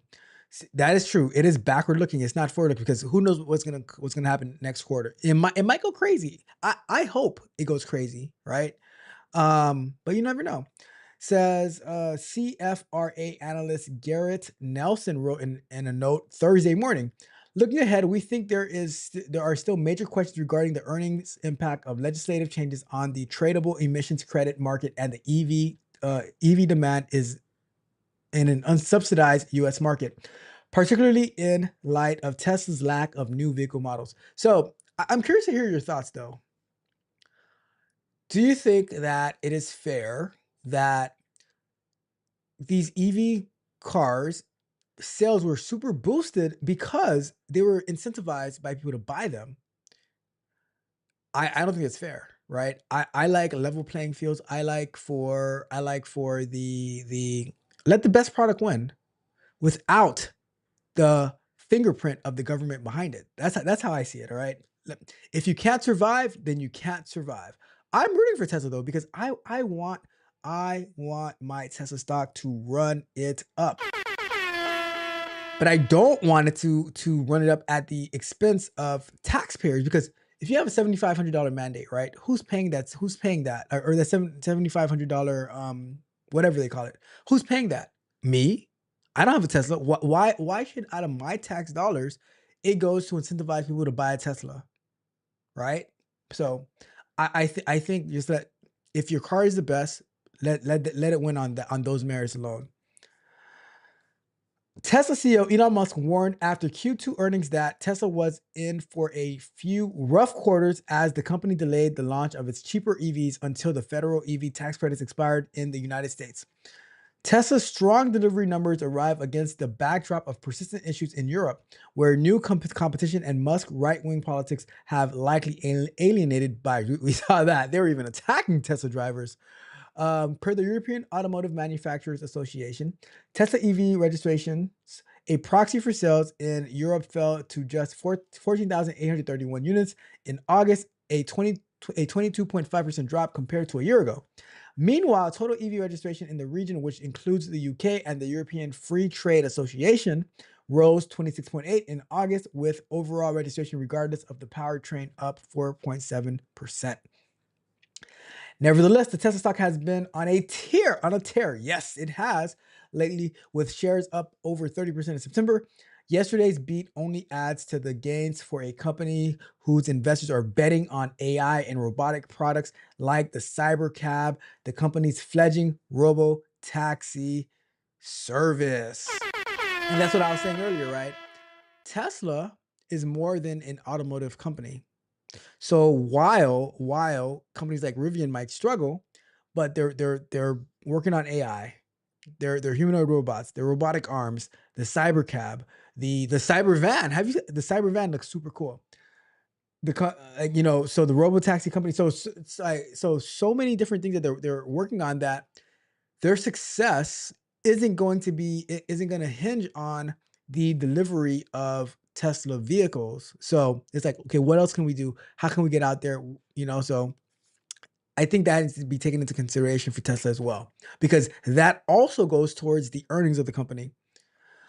What really matters is autonomy. You need EVs on the road for autonomy to work. Deepwater Asset Management, Gene Munster said on X, there are a lot more Teslas on the road today than just 3 months ago. Meanwhile, other automakers remain in denial about the importance of EVs in capitalizing on autonomy. I don't know what that means. Tesla also announced it will report full Q3 results on October 22nd after the closing bell.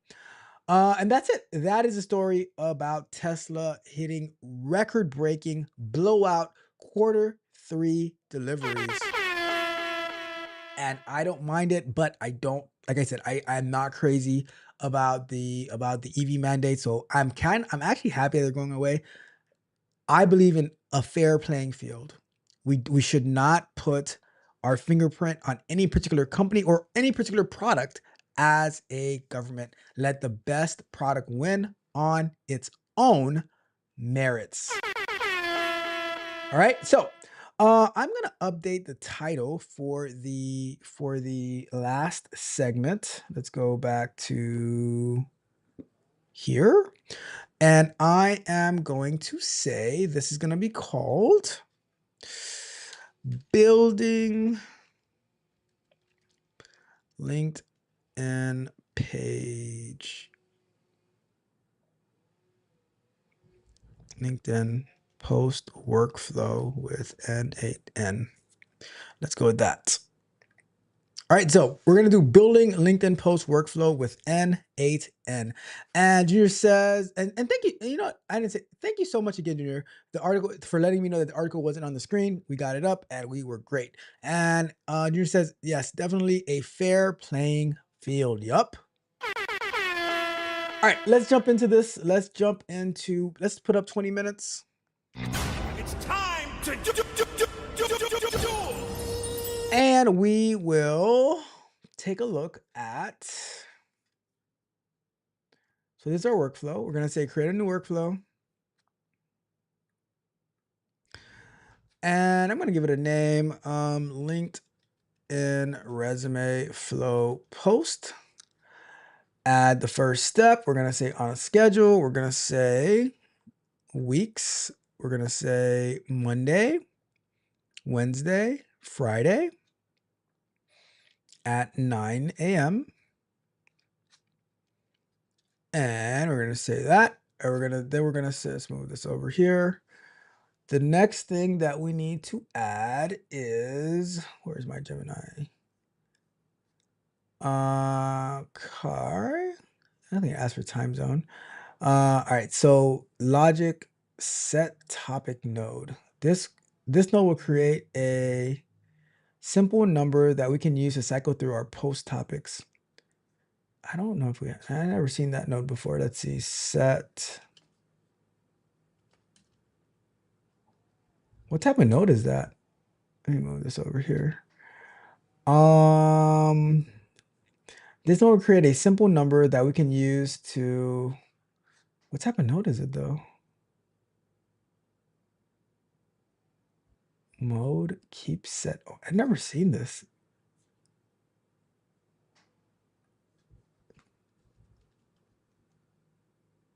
There's the switch.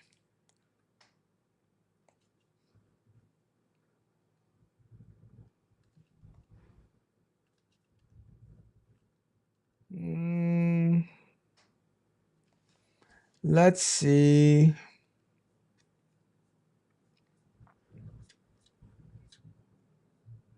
What kind of node is the logic set topic node? I don't see that in N8N.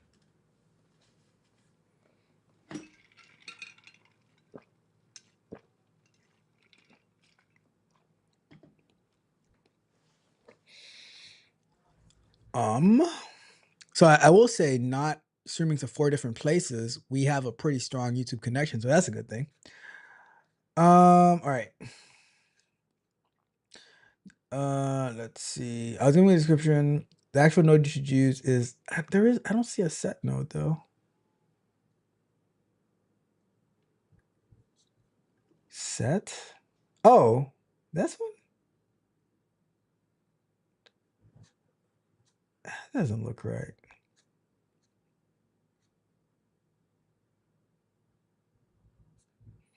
Let's see what this node does. Set mapping.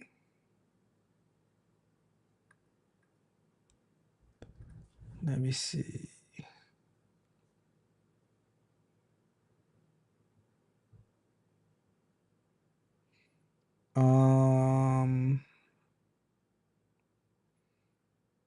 The name, this is where you enter the name of the new data field you want to create.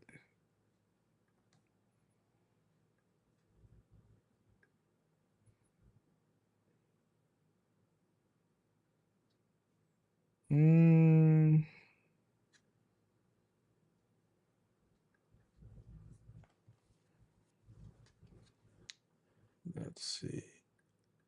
I don't see a set node, but I see one named edit fields.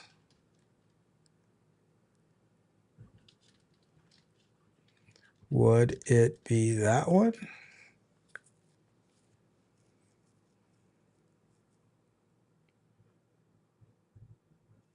I don't see the one they're talking about.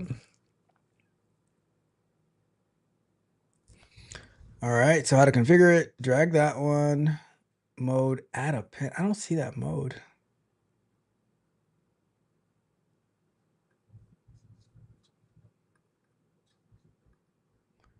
I only see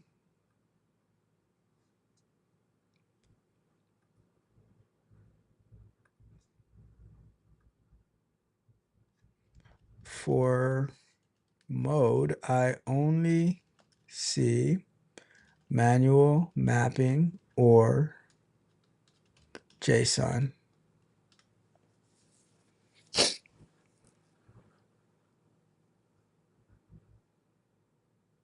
I'm really not sure if you should use manual mapping. That's another recent N8N interface. The manual mapping option is a standard way to add or change fields. Okay.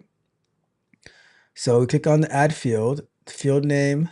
Okay, there we go. So field name, topic index, in the right box value, enter value. Okay. And this will accomplish the exact same goal as a all right, so there we go with that. So I'm not sharing again. Jesus Christ. So let's go here. I wonder why I wasn't sharing. I don't know. May have pressed the wrong button. All right, so now let's go back up. So we have this.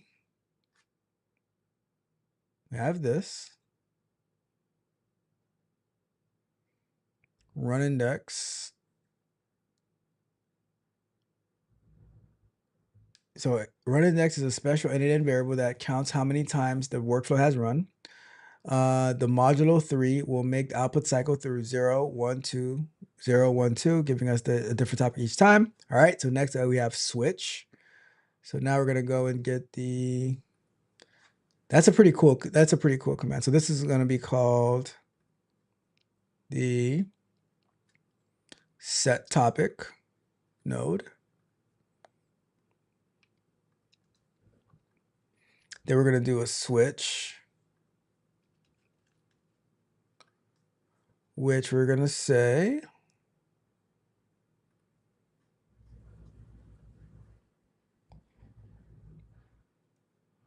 the node will direct the workflow based on the topic index from the previous step. Input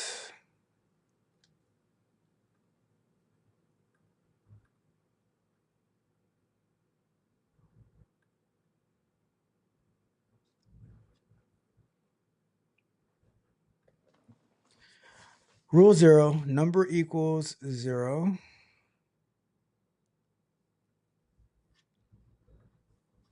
Is equal to 0. Then add another one is equal to 1. Another one is equal to 2. We have that. And we say, now connect each output of the switch node to a different set node. Each one will hold the specific prompt for that day's theme.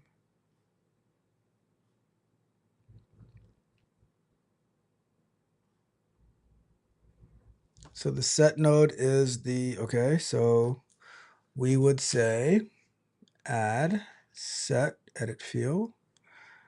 And we're going to say name prompt value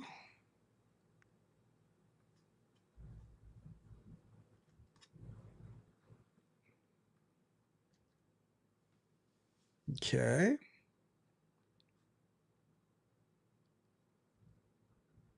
And then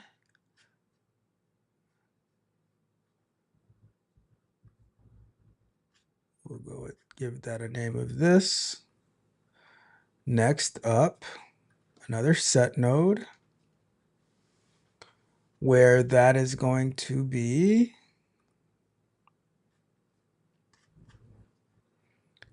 AI skills.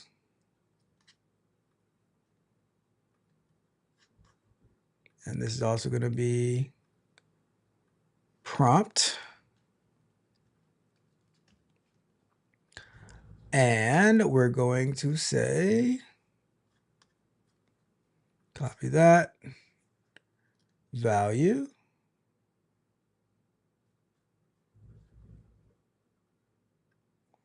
And the last one is going to be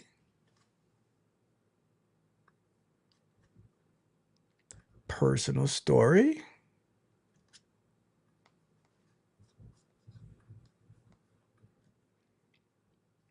And prompt again. And this whole thing over here.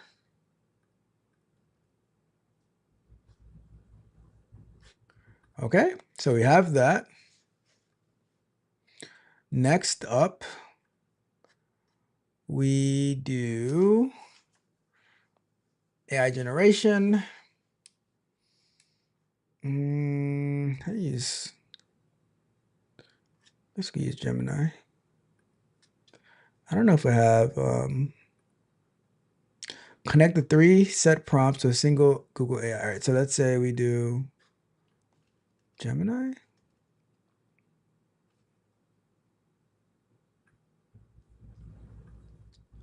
Creating the credentials.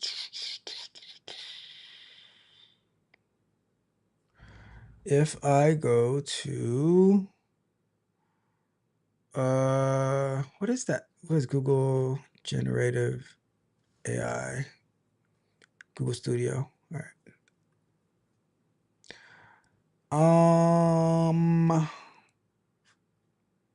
Get the API key.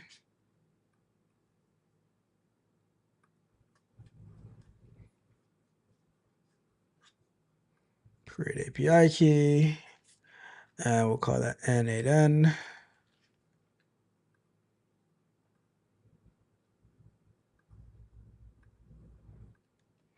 N8N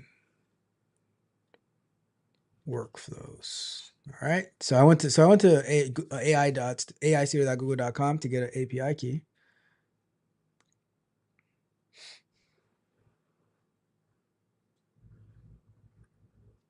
And create that.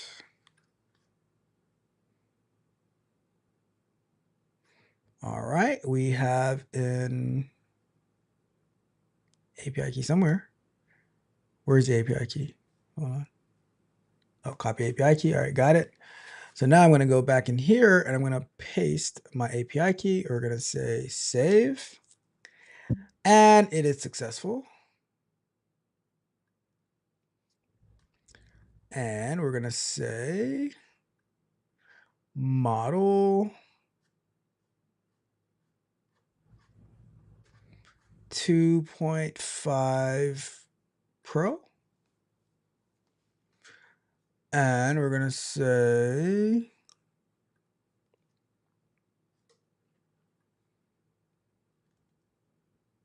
text. So basically it's going to be taking the prompt from,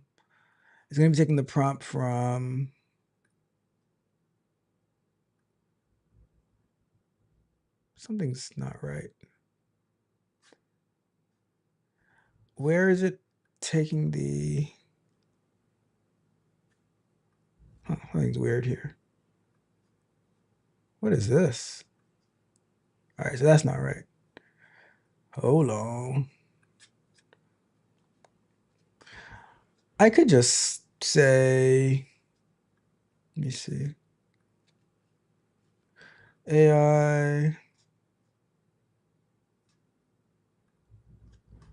I don't see the Gemini one. We'll do the OpenAI one for now. Let's do here, AI, OpenAI. We'll say messenger model. And we will do messenger model from GPT 4o mini. Do that one. And the prompt that we'll use is this one. And that will be the user prompt. I do want to add a system prompt. And I'm going to say, I am using OpenAI to generate the message. Can you give me a system prompt that would be used for all 3 messages? Let's see what we can get out of that one.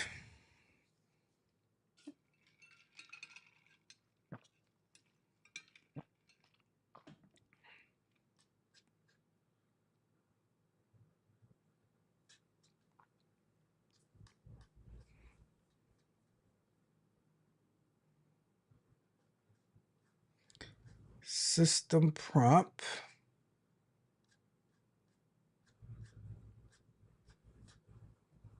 All right, so let's copy this whole thing over here.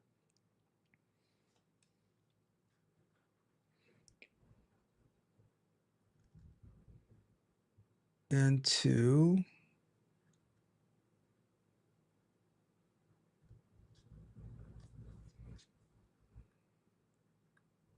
here.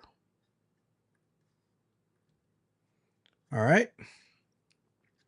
So we got that.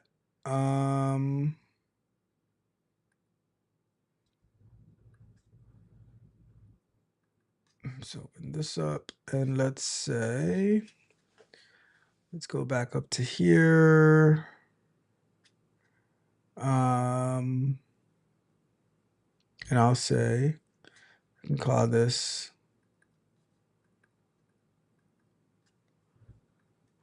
generate post content. And boom, boom. All right. Next up, LinkedIn. So LinkedIn, we will say LinkedIn, create a post. How do we create these credentials? All right, let's see. So in LinkedIn,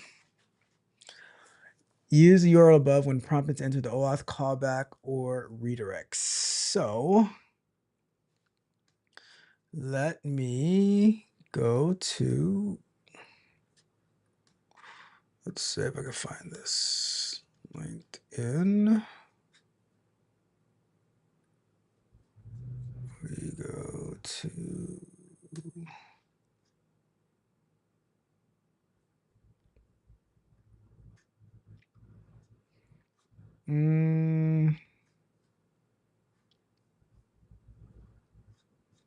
where is this part of LinkedIn?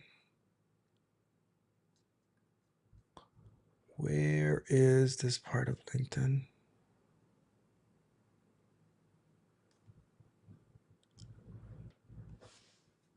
All right.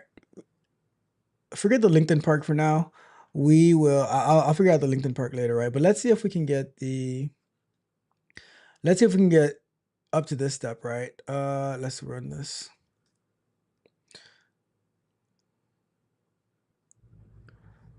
Let's see where we're at.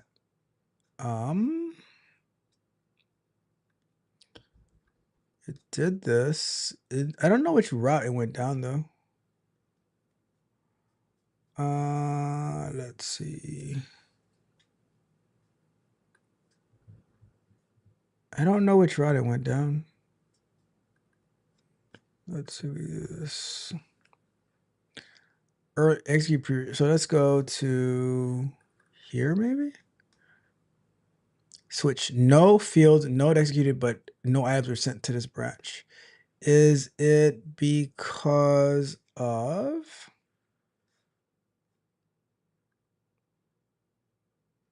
topic index is null? So let's say we execute this step, right?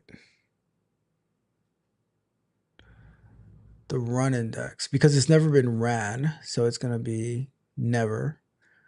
All right, so let's copy this.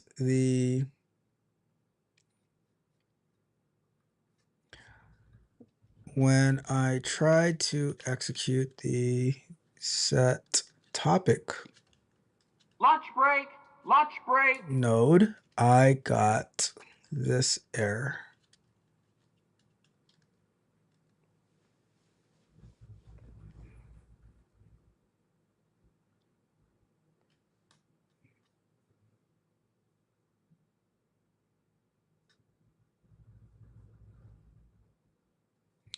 Not a number. It's a very common issue when testing this specific type of workflow. The problem is that the special variable only contains a number when the workflow is running automatically on a schedule.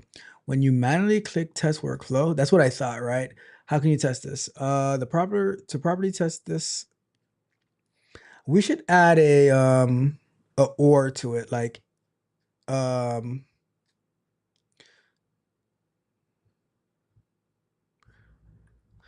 could we add a or statement that says the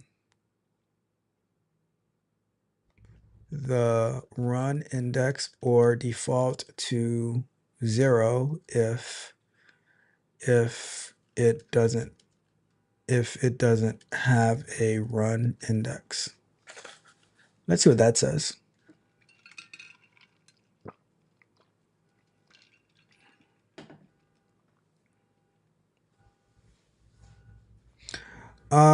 So let's say, okay, so we can say that or 0. All right, that works. That works. So let's say we did 0, execute. Nice. All right, so now let's go back over here. So that means if this returns 0, it should take this flow, right? So if we were to go here, we say execute step. Sweet. Boom. Look at that. Look at that. I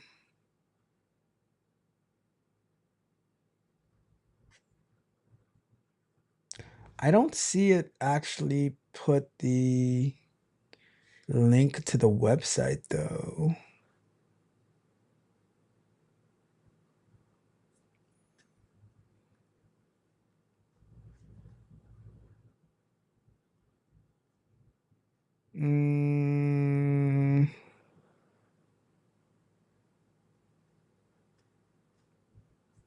Let's try the other flow now.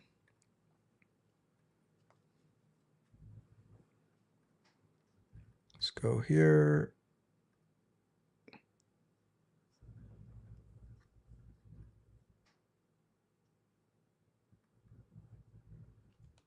Okay.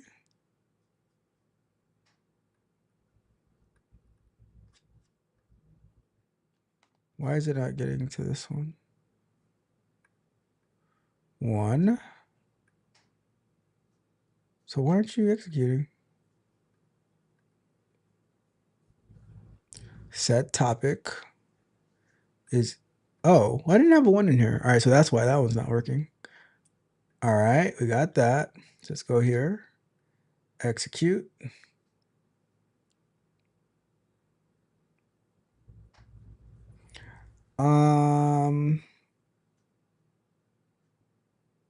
This might cause issues because this has, this one might cause issues because it has markdown in there. So I'm not sure how that's going to come out on the LinkedIn post. Have to look at that.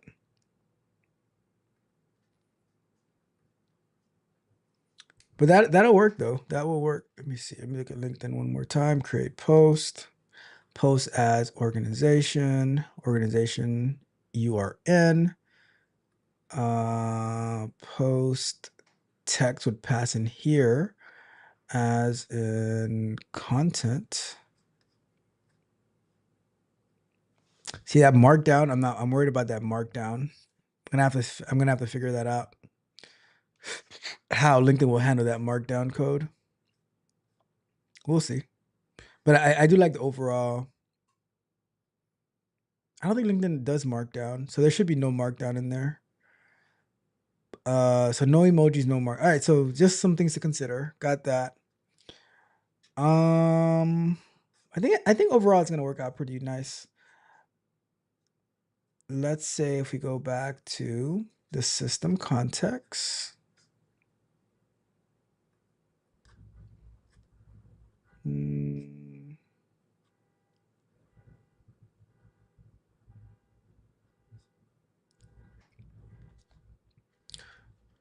Do not include any emojis or markdown. All right, let's try that.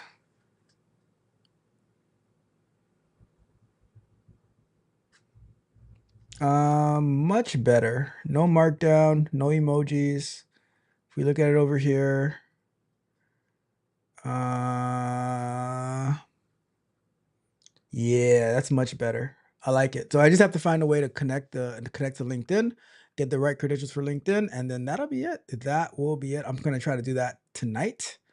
That way we can have a consistent flow going into LinkedIn without having to manually do a bunch of stuff over and over and over again. All right. So But that's basically it. That is it. We did a lot. We did a lot today. We got our N8N access back. We fixed the certificate issues that we probably had for a while. Didn't really know about it, but it bubbled up once the certificate expired. And then we ended up building the N8N workflow with for LinkedIn. So really cool stuff.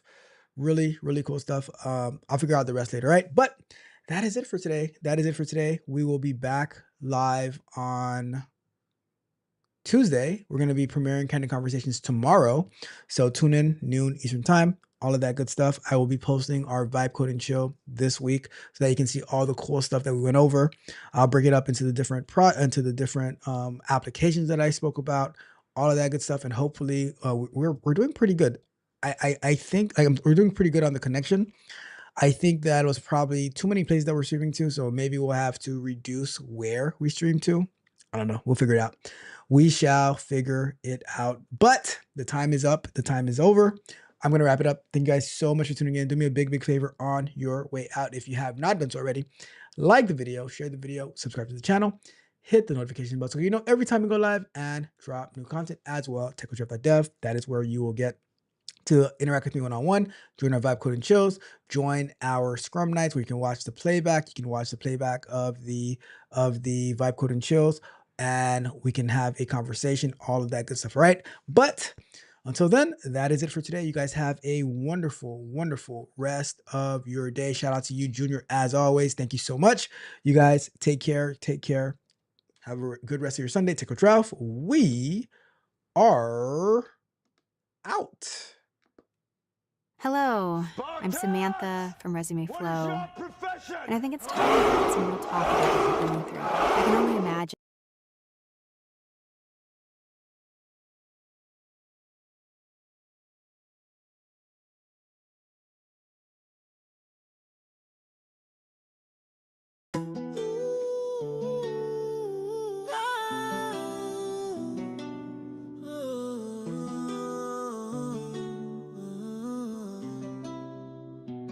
Every step I took alone, built a kingdom all my own. No more shadows pulling strings. I am light, I am wings.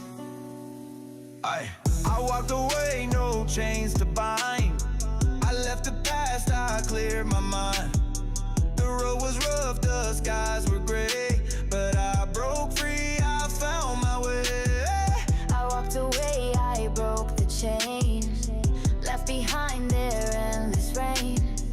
Tried my best to make it fit, but their world wasn't it. Now I'm free, running strong, I won't look back where I don't belong. Left their weight in the fading dust. Freedom's here and I can trust. Now I'm free, running strong, I won't look back where I don't belong. Left their weight in the fading dust. Freedom's here And I can trust.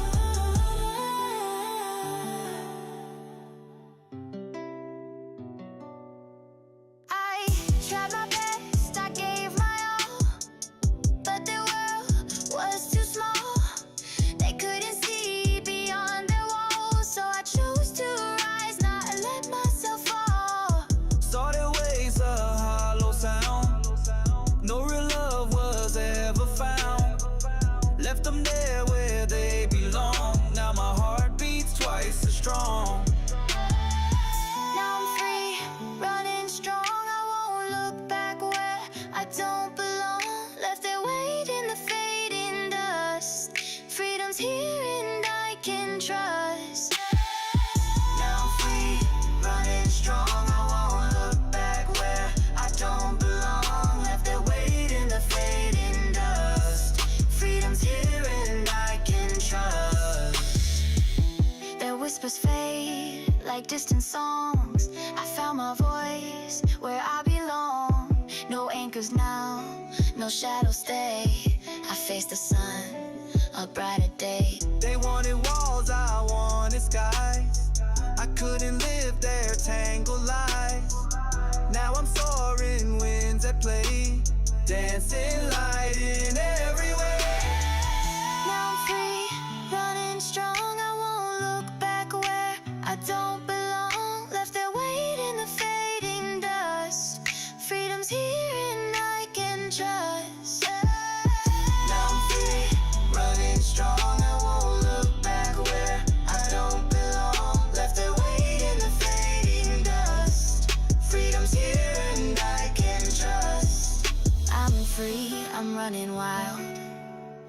like the laughter of a child.